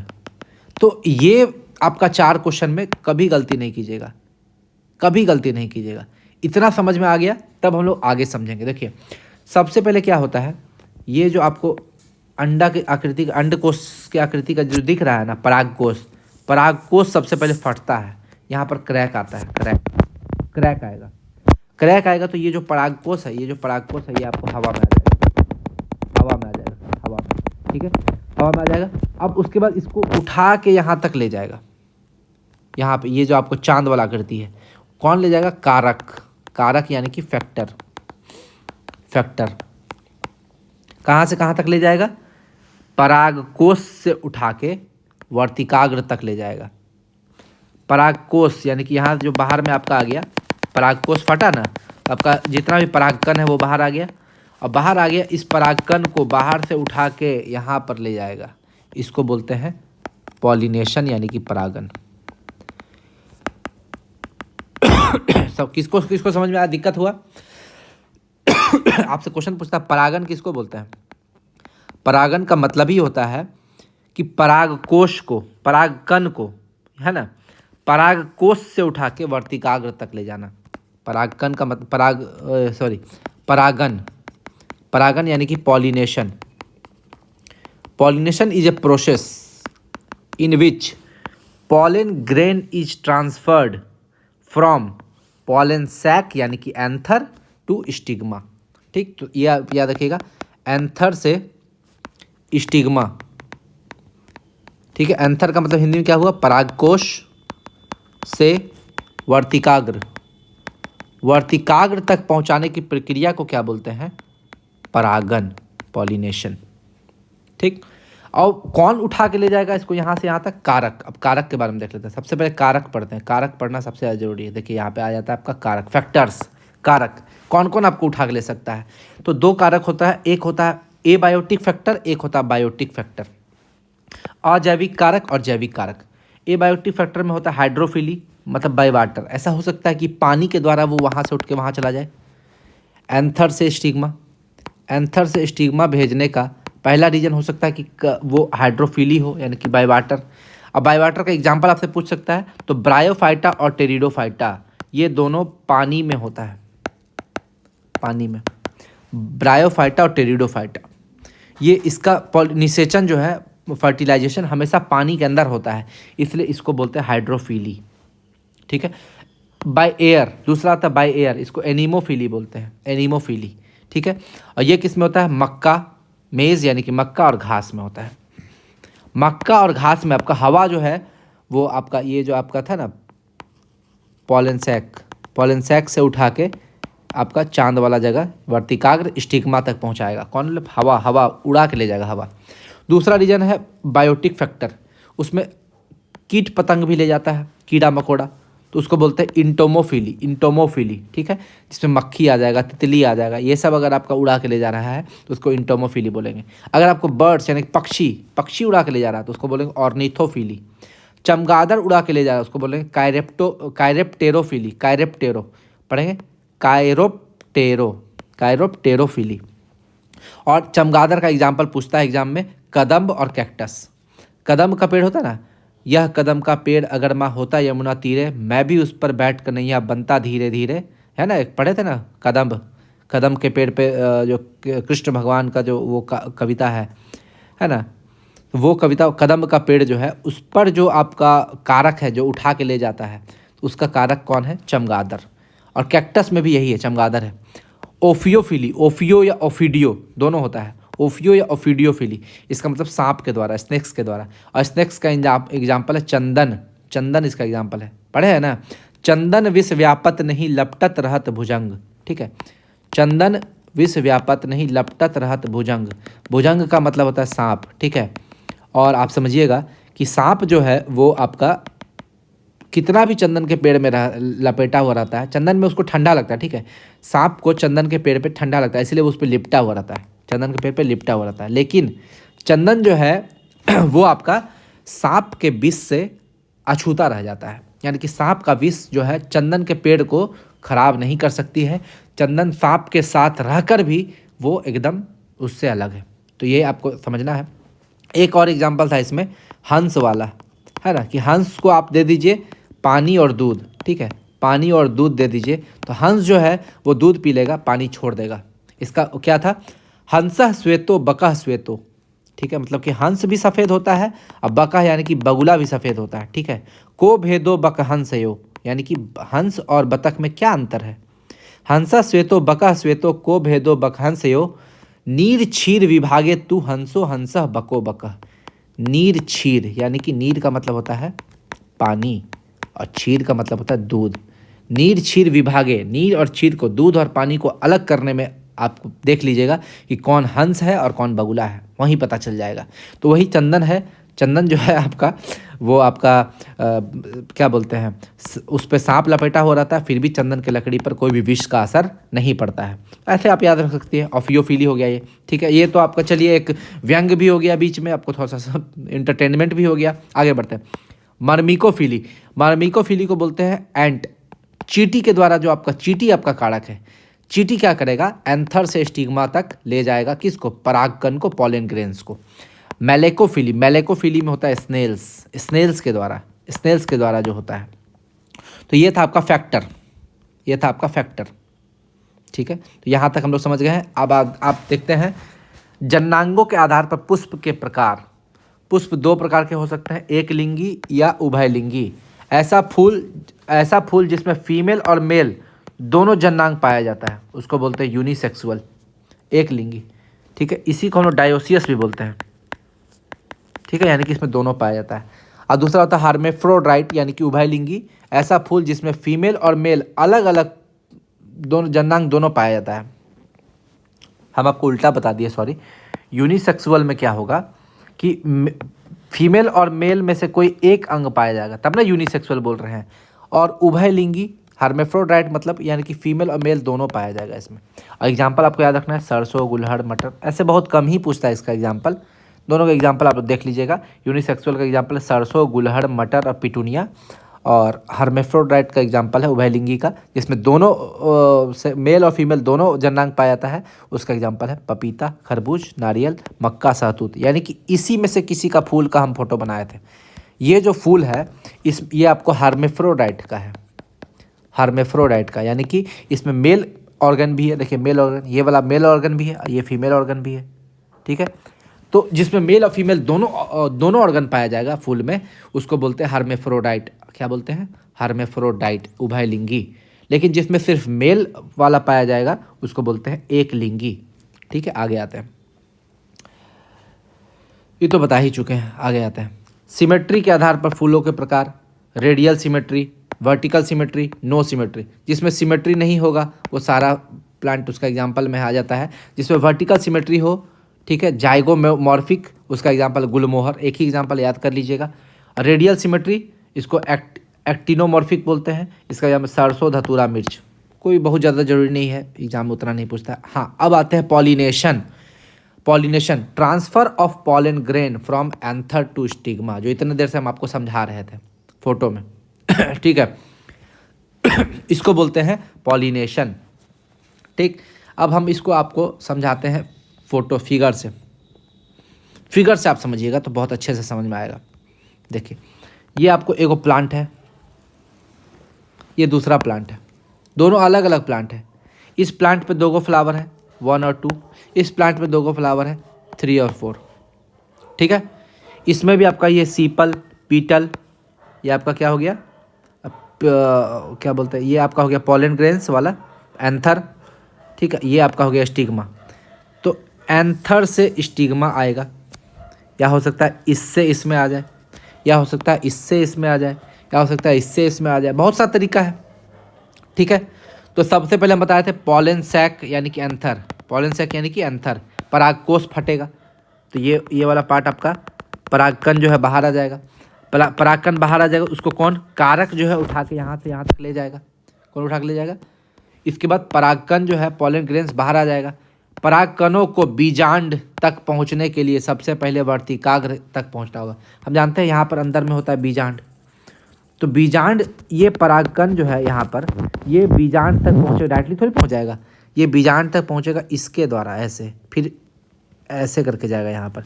तो इसको यहाँ पहुँचने के लिए सबसे पहले यहाँ पहुँचना होगा, ठीक है। फोटो में समझते हैं, फोटो कहाँ गया, चलिए फोटो, हाँ ये देखिए, ये आपका हो गया मेल रिप्रोडक्टिव पार्ट, ठीक है। यहाँ पर हो गया आपका परागकोश, ठीक है, इसी को बोलते हैं पॉलन सैक को बोलते हैं क्या, एंथर, एंथर बोलते हैं, ठीक है। और तब क्या होगा, ये जो आपका परागकण है ये बाहर आ गया, इसके फटने से ये फटेगा, ये वाला ये कोश फटेगा, ये बाहर आ जाएगा और बाहर आने के बाद ये कहाँ जाएगा, वर्तिकाग्र में, यहाँ पर। क्यों? क्योंकि इसको पहुँचना कहाँ है, ओव्यूल तक, ओव्यूल तक पहुँचना, बीजांड तक पहुँचना है। तो बीजांड तक पहुँचने के लिए इसको सबसे पहले वर्तिकाग्र पहुँचना पड़ेगा और यही जो प्रक्रिया है परागकोश से वर्तिकाग्र पहुँचने का प्रक्रिया को बोलते हैं परागन, पॉलिनेशन। क्या बोलते हैं? पॉलिनेशन। ठीक है, यहाँ तक किसी को कोई दिक्कत नहीं है? चलिए अब आते हैं। अब देखिए पॉलिनेशन को कितना तरीका से डिवाइड किया गया है।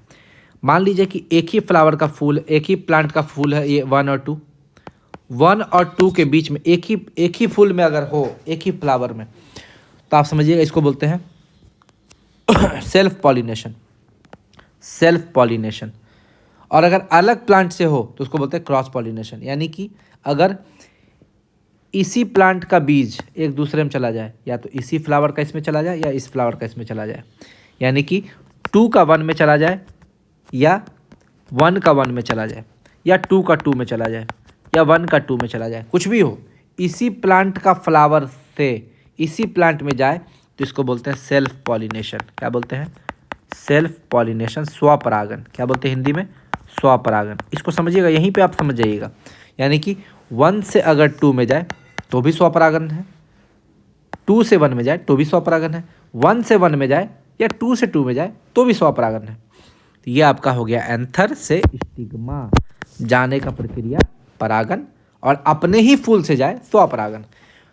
अब देखिए मान लीजिए 3 का आ गया 2 पे, तो क्रॉस पॉलिनेशन। क्या कहलाएगा? Cross pollination, cross pollination.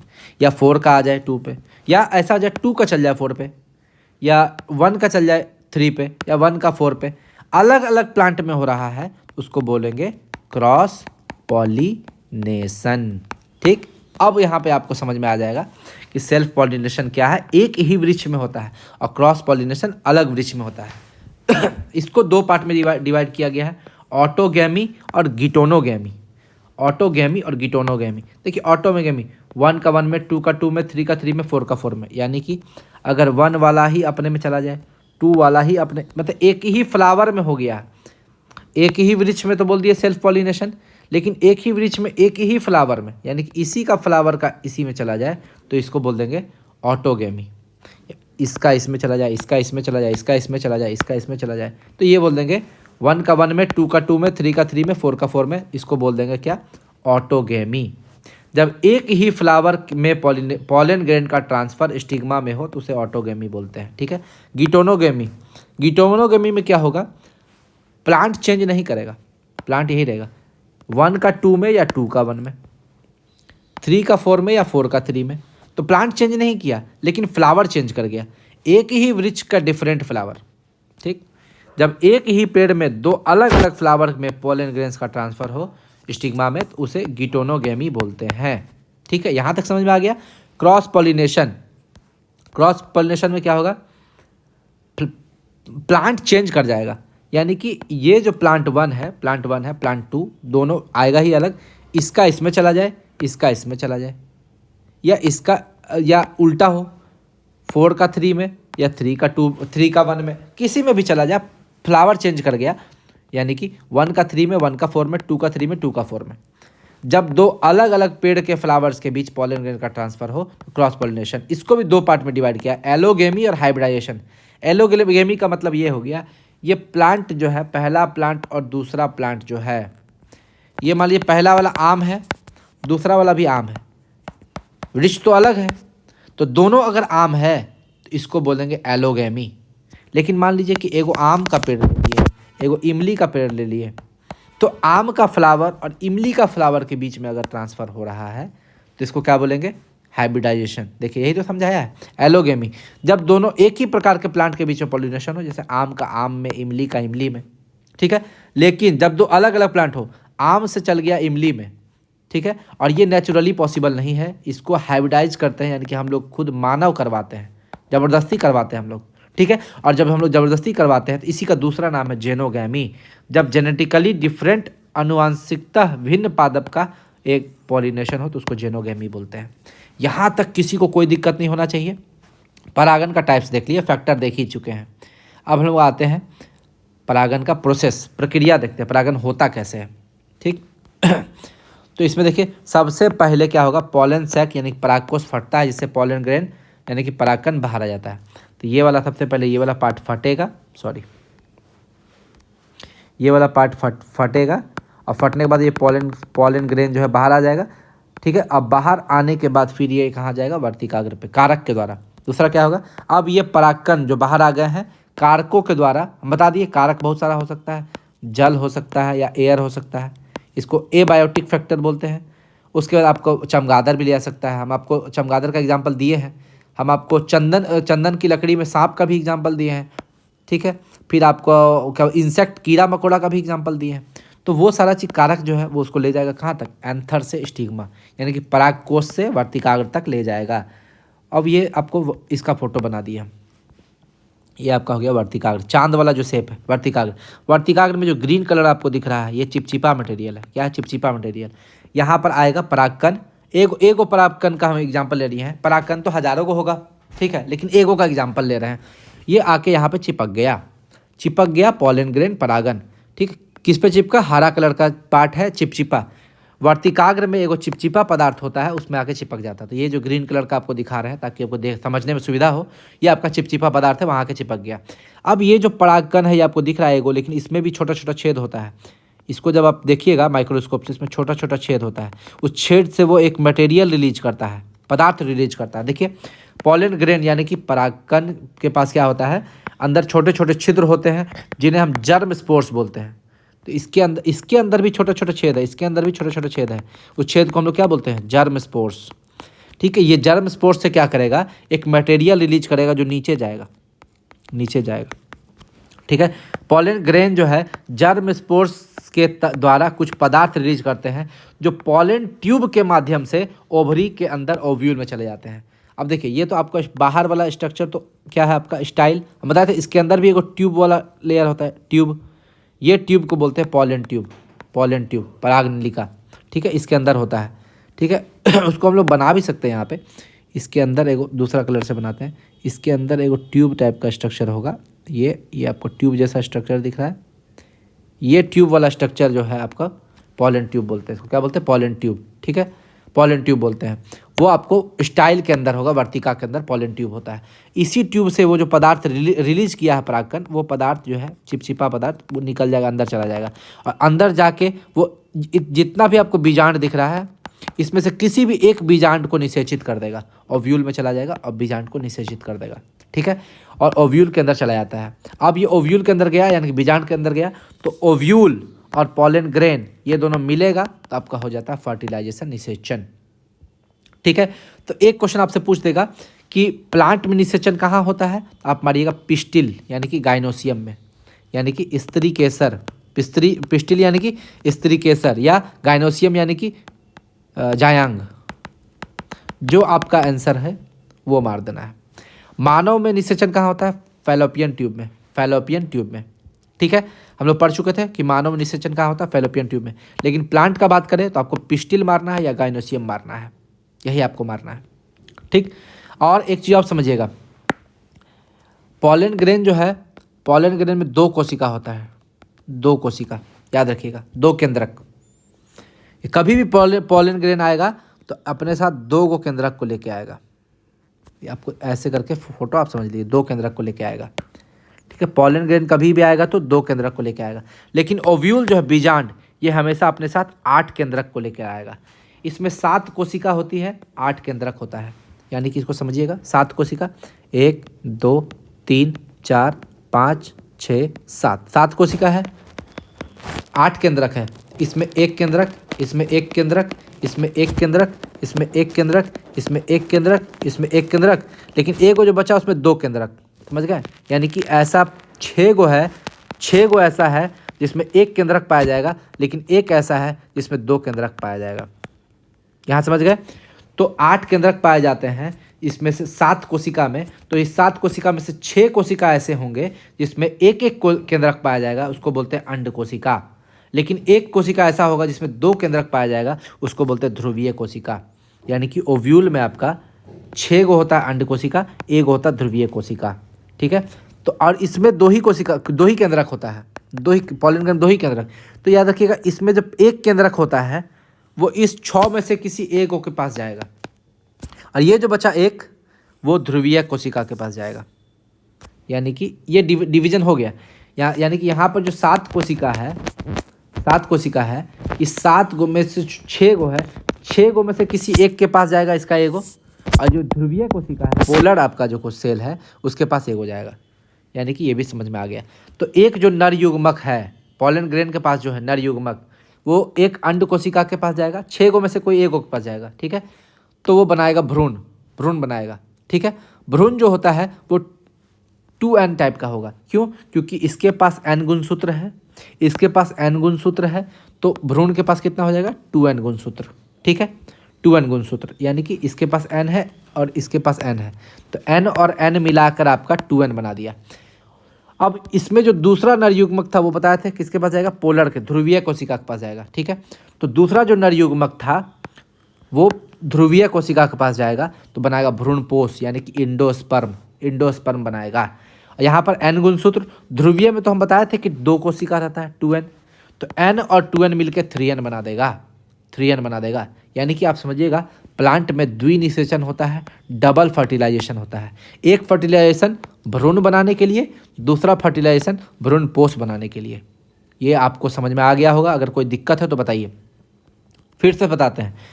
Ovule यानी कि बीजांड के पास 7 कोशिका होता है, 8 केंद्रक, तो यानी कि 6 गो के पास एक एक कोशिका, एक एक केंद्रक है, और 2 गो के पास, एक के पास 2 केंद्रक है। जो 2 केंद्रक है उसको ध्रुवीय कोशिका बोलेंगे, जिसके पास 1 केंद्रक है उसको अंड कोशिका बोलेंगे। तो एक नर युग्मक जो है वो अंड कोशिका में चला जाएगा, एक ध्रुवीय कोशिका में चला जाएगा। जो अंड कोशिका में जाएगा वो भ्रूण बनाएगा, जो ध्रुवीय कोशिका में जाएगा वो भ्रूणपोष बनाएगा। यहाँ पर 2n गुणसूत्र बनेगा, यहाँ पर 3n गुणसूत्र बनेगा। ठीक है, यानी कि प्लांट में जो है वो आपका द्विनिषेचन होता है, एक भ्रूण बनाने के लिए, एक भ्रूणपोष बनाने के लिए। जो भ्रूण बनता है वो द्विगुणित होता है। क्या होता है? द्विगुणित। यहाँ समझिएगा, भ्रूण क्या होता है? द्विगुणित, द्विगुणित, यानी कि एक n और एक n मिलके 2n बनाया, इसलिए द्विगुणित। लेकिन यहाँ पर एक n और 2n मिलके 3n बनाया, तो ये भ्रूणपोष जो है, भ्रूणपोष वो त्रिगुणित होता है, त्रिगुणित। यानी कि भ्रूण जो है वो द्विगुणित और भ्रूणपोष जो है त्रिगुणित। भ्रूण और भ्रूणपोष मिलकर बीज बना देता है। ठीक है, भ्रूण और भ्रूणपोष मिलकर क्या बनाता है? बीज। तो आप समझ में आ गया होगा कि बीज कैसे बनता है, ये आपको समझ में आ गया होगा। निषेचन जो अब ये आपका निषेचन हो गया, निषेचन मतलब ओव्यूल और आपका पॉलन ग्रेन, ये जो जब मिल जाता है तो उसको बोलते हैं निषेचन। निषेचन के पश्चात क्या होता है? ओवरी में स्वेलिंग आ जाएगा, यानी कि ये जो बाहर वाला पार्ट है, ये जो बाहर वाला पार्ट है, ये धीरे धीरे धीरे धीरे सिकुड़ेगा, स्वेलिंग आएगा, फूलेगा, फूलेगा, स्वेलिंग आएगा। ये और स्वेलिंग आने के बाद आपका क्या होगा? पीटल, सीपल सब गिरने लगता है। पीटल, पीटल, सीपल, आपका स्टाइल, स्टिग्मा सब गिरने लगता है, गिरने लगता है, धीरे धीरे गिरने लगेगा, है ना। यानी कि वो एक सिंबल है, संकेत है कि निषेचन हो गया है।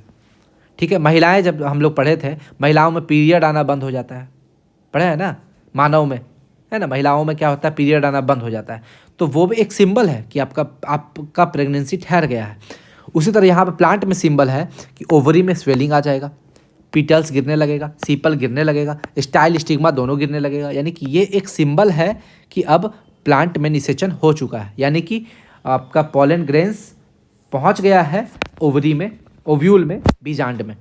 लेकिन एक कुछ ऐसा प्लांट है जिसमें सीपल नहीं गिरता है, उसका एग्जाम्पल बैगन, टमाटर, मिर्च, बैगन, टमाटर, मिर्च। ठीक है, तो बैगन का चटनी बना लीजिए टमाटर डाल के, है ना, बैगन, टमाटर, मिर्च से, है ना, उसमें सीपल नहीं गिरता है उसका। चले आगे। इस प्रक्रिया में ऑक्सिन हार्मोन, ऑक्सिन हार्मोन ऐसे नहीं होता यार, क्या हम भी गलती करते हैं। ऑक्सिन, ऑक्सिन हार्मोन भी स्रावित होता है, ऑक्सिन हार्मोन भी स्रावित होता है। ठीक है, फर्टिलाइजेशन के बाद आपका क्या होगा? ओवरी जो है वो फ्रूट में बदल जाएगा, ओवरी फ्रूट में, ओव्यूल सीड में, और ओवरी वॉल पेरिकार्प में, छिलका में। ठीक है, ये आपको समझ में आ गया होगा। यानी कि ये आपका ओवरी जो है यही आपको फ्रूट में बदलेगा, ओवरी आपको फ्रूट में बदल जाएगा, फल में। ओव्यूल किस में बदल जाएगा? सीड में। ओव्यूल सीड में हम बता चुके हैं, भ्रूण और भ्रूणपोष मिलकर आपका सीड बनाता है, बीज बनाता है। ये भी हम आपको प्रक्रिया पूरा बता दिए हैं, ठीक है। और ओवरी वॉल, जो बाहर का ये जो ओवरी का यहाँ पे जो वॉल है, ये जो वॉल है ओवरी में, बाहर में एक वॉल होता है, वो आपका छिलका में बदल जाएगा। फल का जो छिलका होता है ना, पेरिकार्प, ठीक है, वो छिलका में बदल जाएगा। स्टडी ऑफ फ्लावर्स को बोलते हैं एंथोलॉजी, स्टडी ऑफ फ्रूट्स को बोलते हैं पोमोलॉजी। आप यहाँ पर प्लांट में निषेचन पूरे डिटेल में पढ़ चुके हैं, पूरे डिटेल में। फ्लावर का मतलब ही हो गया, फ्लावर से ही आप पढ़ना है निषेचन। अब पूरा फ्लावर हम आपको डिटेल में बता दिए, इससे ज़्यादा आपको एग्जाम में नहीं पूछने वाला है। फ्रूट्स का बात करते हैं। ये जो आप पेरिकार्प पढ़े हैं, इसके बारे में पूरे डिटेल से देख लेते हैं। देखिए, ये आपका मान लीजिए फ्रूट है, ये पूरा फ्रूट है, अंदर में बीज हो गया, ये क्या हो गया? सीड। ये हो गया आपका सीड, बीज, ठीक है। और बीज के बाहर में एक आवरण दिख रहा है, बीज के बाहर का आवरण, उसको बोलते हैं इंडोकार्प, अंतःफल भित्ति, बीज के बाहर का आवरण, ठीक। अब ये देखिए, ये जो सबसे बाहरी आवरण है, इसको बोलते हैं एपीकार्प। क्या बोलते हैं? एपीकार्प, बाह्य फल भित्ति। अब बीच में जो गुद्दा वाला पार्ट दिख रहा है, गुद्दा वाला पार्ट, उसको बोलते हैं मेसोकार्प, मध्य फल भित्ति। हम लोग खाएंगे कौन सा पार्ट जनरली? बीच वाला पार्ट, गुद्दा वाला पार्ट। कुछ ऐसा चीज़ है जिसमें हम लोग बाहरों वाला पार्ट खा जाते हैं, जैसे कि आप देखिए, सेब में खा जाते हैं, कभी कभी सेब का बिना छिलका छिले खाते हैं ना, तो इसका एपीकार्प भी खा जाते हैं, ठीक है। कुछ ऐसा चीज़ होगा जिसमें आप उसका क्या बोलते हैं, एपीकार्प खाते हैं, उसमें एग्जाम्पल आपका खीरा भी हो जाएगा, खीरा। कुछ ऐसा है जिसमें आप सीड वाला पार्ट भी खा जाइएगा, सीड वाला पार्ट भी खा जाइएगा, यानी कि मेसोकार्प, इंडोकार्प और एपीकार्प तीनों खा जाइएगा। तीनों को ज्वाइंटली बोलते हैं पेरिकार्प, यानी कि एपीकार्प, मेसोकार्प, इंडोकार्प, तीनों को सम्मिलित रूप से बोलते हैं पेरिकार्प। और ये पेरिकार्प बनता किससे है? ओवरी वॉल से बनता है, ओवरी वॉल से बनता है। ये भी आपको हम पिछले बार बता दिए थे। अब ये समझिए कि एपीकार्प यानी कि सीड, बीज के बाहर का छिलका, मेसोकार्प यानी कि अंदर गुद्दादार पार्ट जिसको खाते हैं, और इंडोकार्प यानी कि बाहरी, सबसे बाहर वाला छिलका। तीनों को मिलाकर बोल देंगे पेरिकार्प। भिंडी एक ऐसा फल है, भिंडी, जिसमें पूरा फल खा जाता है, यानी कि एपीकार्प, मेसोकार्प, इंडोकार्प तीनों खा जाते हैं। मिर्च में भी हम लोग तीनों खा जाते हैं। टमाटर में भी तीनों खा जाते हैं। अमरूद में भी खा जाते हैं। तो ये सब आपको एग्जाम्पल है जिसमें आप पेरिकार्प खा जाते हैं, ठीक है। तो हम आपको बताएंगे कि प्लांट का एडिबल पार्ट क्या होता है। एडिबल पार्ट कौन कौन है? एडिबल पार्ट, उसके पहले आप समझ लीजिए ड्राई फ्रूट क्या होता है, सकलेंट फ्रूट क्या होता है। ड्राई फ्रूट में आपको पेरिकार्प में अंतर कर पाना मुश्किल होता है। आप देख के, मतलब कि उसमें आपको देख के ही लगेगा कि वो सिर्फ सीड है, ठीक है। यानी कि ये सारा पार्ट आपका, ये वाला पार्ट और ये वाला पार्ट एक ही हो जाता है, ये यहीं पे आके चिपक जाता है।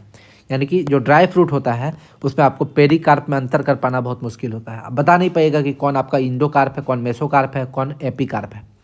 जबकि सकलेंट फ्रूट, चूसने वाला जो फ्रूट है, जैसे आम वगैरह होगा, उसमें देखते हैं अंदर से आप गूदा निकाल देते हैं, जिसमें गूदा रहेगा उसको सकलेंट फ्रूट बोलते हैं। इसमें आपको पेरिकार्प में डिफ्रेंशिएट किया जा सकता है। अब एडिबल पार्ट ऑफ प्लांट, ये आपका VBI, इसको एकदम याद करना है आपको, ठीक है। जैसे एप्पल, सेब का आप कौन सा पार्ट खाते हैं? तो फ्लेसी थैलेमस खाते हैं, गुदेदार मांसल खाते हैं। उसी तरह आपको नाशपाती और गोभी, इसमें भी आप थैलेमस ही खाते हैं, इसमें भी आप थैलेमस ही खाते हैं, मांसल ही खाते हैं।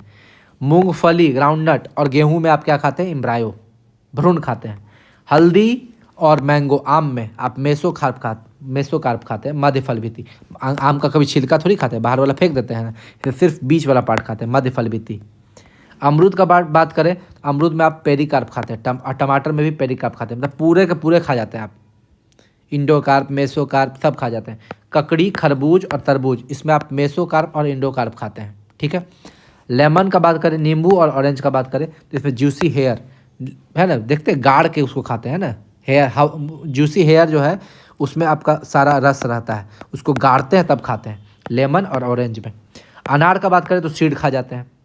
तुलसी का बात करें तो पत्ता भी खाते हैं और सीड भी खाते हैं।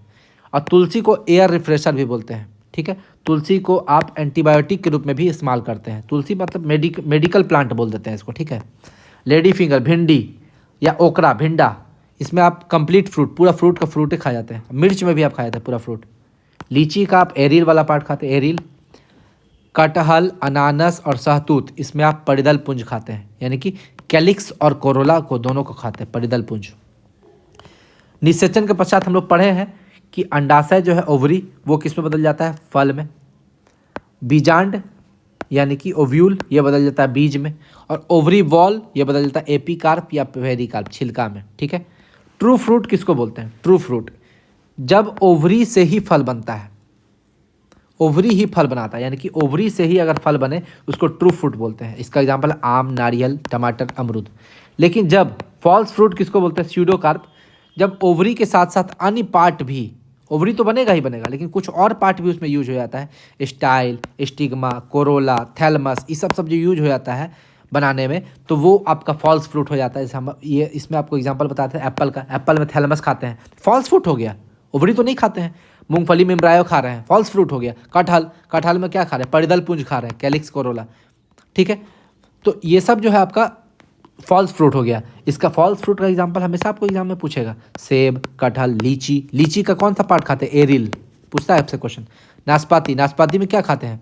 थैलमस ही खाते हैं। अनानस, सहतूत, ये सारा चीज़ आपको याद रखना। खीरा, खीरा पूरा पूरा खा जाते हैं, पेरिकार्प। अंजीर, अंजीर भी आपको याद रखना है, इसको फॉल्स फ्रूट बोलते हैं। तो ट्रू फ्रूट और फॉल्स फ्रूट आप समझ गए। और आते हैं फ्रूट में क्या पढ़ना है? पार्थेनोकार्पिक फ्रूट, अनिषेचित फल, बीज रहित पादप का उत्पादन इसी में होता है। इसमें होता क्या है कि बिना निषेचन के ही हम लोग फल का निर्माण कर देंगे। ऐसे हम लोग क्या पढ़े थे? निषेचन होगा तब आपको ओवरी जो है, अंडाशय, वो आपका फल का निर्माण करता है। लेकिन निषेचन हुआ ही नहीं, उसके बिना ही हम लोग फल बना दिए, तो वो होता है पार्थेनोकार्पिक, बीज रहित पादप। आप देखे होंगे आजकल जो आपको ये आ रहा, पपीता आ रहा है, पपीता, उसमें बीज नहीं रहता, आप फाड़िएगा उसमें बीज नहीं होगा। ठीक है। या आप बहुत सारा चीज़ होगा जिसमें बीज नहीं होगा। ठीक है। उसको फाड़िएगा उसमें बीज ही नहीं निकलेगा। तो जिसमें बीज नहीं होगा समझ जाइए कि वो पार्थेनोकार्पिक है, बिना निषेचन कराए है उससे फल का निर्माण करा दिया गया है। उसका एग्जाम्पल है बनाना, केला, पपीता, ग्रेप्स, अंगूर, पाइनएप्पल, अनानस। ठीक है। आपसे क्वेश्चन पूछा, बनाना रिसर्च इंस्टीट्यूट कहाँ पर है? त्रिची, तमिलनाडु में है। बनाना रिसर्च इंस्टीट्यूट कहाँ पर है? त्रिची, तमिलनाडु में है। आगे आते हैं सिंपल फ्रूट। सिंपल फ्रूट होता है, एग्रीगेट फ्रूट होता है। सिंपल फ्रूट जब एक फूल एक ही फल का निर्माण करे तो उसको सिंपल फ्रूट बोलते हैं। इसका एग्जाम्पल है मेज, मक्का, मैंगो, आम, व्हीट, गेहूँ। इसमें दो पार्ट में डिवाइड किया गया, ड्राई फ्रूट और सक्लेंट फ्रूट। हम पहले बता चुके हैं। ड्राई फ्रूट जिसमें आपको पेरिकार्प में डिफ्रेंशिएट करना मुश्किल होता है, और सक्लेंट फ्रूट जिसमें पेरिकार्प में डिफ्रेंशिएट करना मुश्किल नहीं होता है। ठीक है। एग्रीगेट फ्रूट जब एक फूल एक फल का निर्माण करे लेकिन ये गुच्छे में मिले, जैसे स्ट्रॉबेरी, ब्लैकबेरी, रोजबेरी, प्लम, हमेशा जब भी मिलेगा गुच्छा में ही मिलेगा। और कंपोजिट फ्रूट, ये बहुत ज़रूरी है, VBI, जब कई सारे फूल केवल एक फल का निर्माण करें, जैसे जैक फ्रूट, कटहल के अंदर जब आप देखिएगा ना तो ढेर सारा बीज रहता है, ढेर बीज रहता है, एगो बीज नहीं रहेगा। ठीक है। पाइनएप्पल, अनानस में भी वही होगा, मलबरी, सहतूत में भी वही होगा, अंजीर में भी वही होगा। ये कंपोजिट फ्रूट है, यानी कि इसमें आपको बहुत सारा फूल मिलकर एक फल बनाएगा। देखिए जब एक फूल एक फल बनाएगा और एक गो होगा, उसका एग्जाम्पल है मक्का, आम और गेहूँ। जब बहुत सारा फूल एक फल का निर्माण तो करेगा लेकिन गुच्छा में मिलेगा, स्ट्रॉबेरी, ब्लैकबेरी, रोजबेरी, प्लम। लेकिन जब बहुत सारा फूल केवल एक गो फल बनाएगा तो उसमें आपका हो जाएगा कटहल, अनानस और सहतूत, अंजीर। ये 4 गो आपका एग्जाम्पल है। ये बहुत जरूरी, कंपोजिट फ्रूट आपका एग्जाम में पूछता है। हम आपको ये पहले बता चुके हैं सेक्सुअल रिप्रोडक्शन, जिसमें 2 लिंग का जरूरत पड़ेगा, नर और मादा। नर और मादा मिलकर आपका युग्मक बनाएगा, गैमेट। और गैमेट जब भी बनेगा सेक्सुअल रिप्रोडक्शन के द्वारा तो उसके संतानों में वेरिएशन, विभिन्नता पाया जाएगा, यानी कि नया गुण पाया जाएगा, नई जाति का विकास संभव है। लेकिन एसेक्सुअल रिप्रोडक्शन जब भी होगा आपको 2 लिंग का जरूरत होगा ही नहीं, आपको 2 लिंग का कोई जरूरत नहीं है, एक ही लिंग आपका काफ़ी है। युग्मक नहीं बनेंगे, यानी कि नर और मादा है ही नहीं तो युग्मक कहाँ से बनेगा? युग्मक नहीं बनेगा। संतान जो है आपका आइडेंटिकल होगा, उसमें वेरिएशन नहीं पाया जाएगा, नया कोई भी नया लक्षण नहीं पाया जाएगा, यानी कि नई जाति का विकास संभव नहीं है। तो अब हम आपको ये क्यों बता रहे हैं? आपसे पूछेगा जब भी नई जाति का विकास कराना हो, ठीक है, नया जाति बनाना हो, तो उसमें सेक्सुअल रिप्रोडक्शन बेस्ट माना जाता है, बेस्ट है। लेकिन एसेक्सुअल रिप्रोडक्शन में नई जाति का विकास संभव नहीं है, इसीलिए नया जाति का विकास हम लोग अलैंगिक जनन में नहीं कर सकते हैं। आगे अलैंगिक जनन का कुछ एग्जाम्पल है जो आपका छूट गया था, वो मैं आपको बता देता हूँ।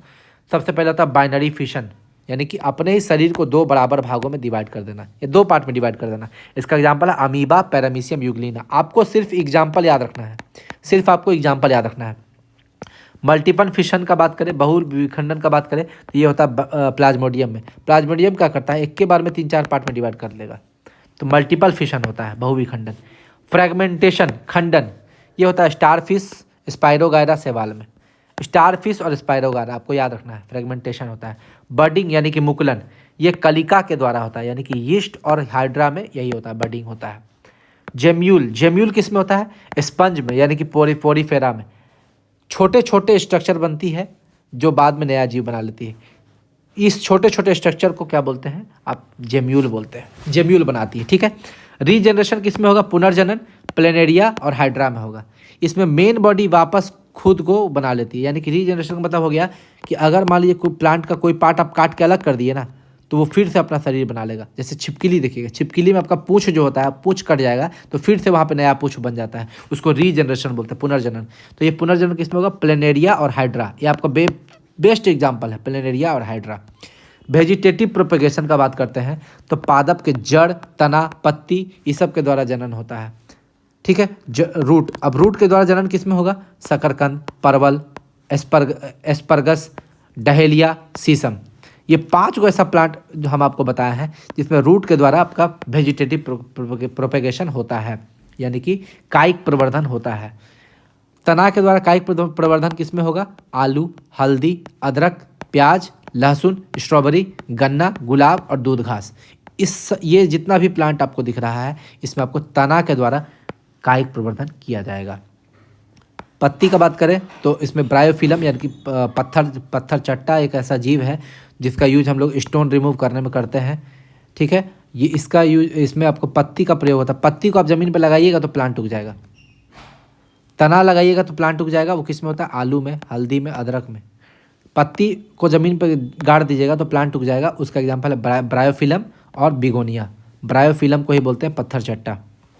कवक यानी फंगस में आपका अलैंगिक जनन का एक विशेष विधि है जिससे हम लोग चल बीजाणु या जू स्पोर्स बोलते हैं। इसका एग्जाम्पल एकमात्र है कोनिडिया। कवक में भी होता है और कोनिडिया में भी होता है। कोनिडिया प्लांट टिश्यू, इसका अब एकमात्र पार्ट बचता है प्लांट टिश्यू, जो कि प्लांट टिश्यू हम टिश्यू वाले चैप्टर में ही कंप्लीट करा चुके हैं। टिश्यू वाले चैप्टर, उत्तक वाले चैप्टर में। तो टिश्यू चैप्टर जब आप पढ़िएगा उसमें आप ऑलरेडी प्लांट टिश्यू पढ़ चुके हैं। तो ये प्लांट मॉर्फोलॉजी कंप्लीट होता है, ठीक है। अब आपका जो चैप्टर बचा हुआ है वो धीरे धीरे करके समाप्त हो जाएगा। चलिए, अगर आपको मेरा वीडियो अच्छा लगा हो तो उसको ज़रूर लाइक, शेयर और सब्सक्राइब कीजिएगा। धन्यवाद।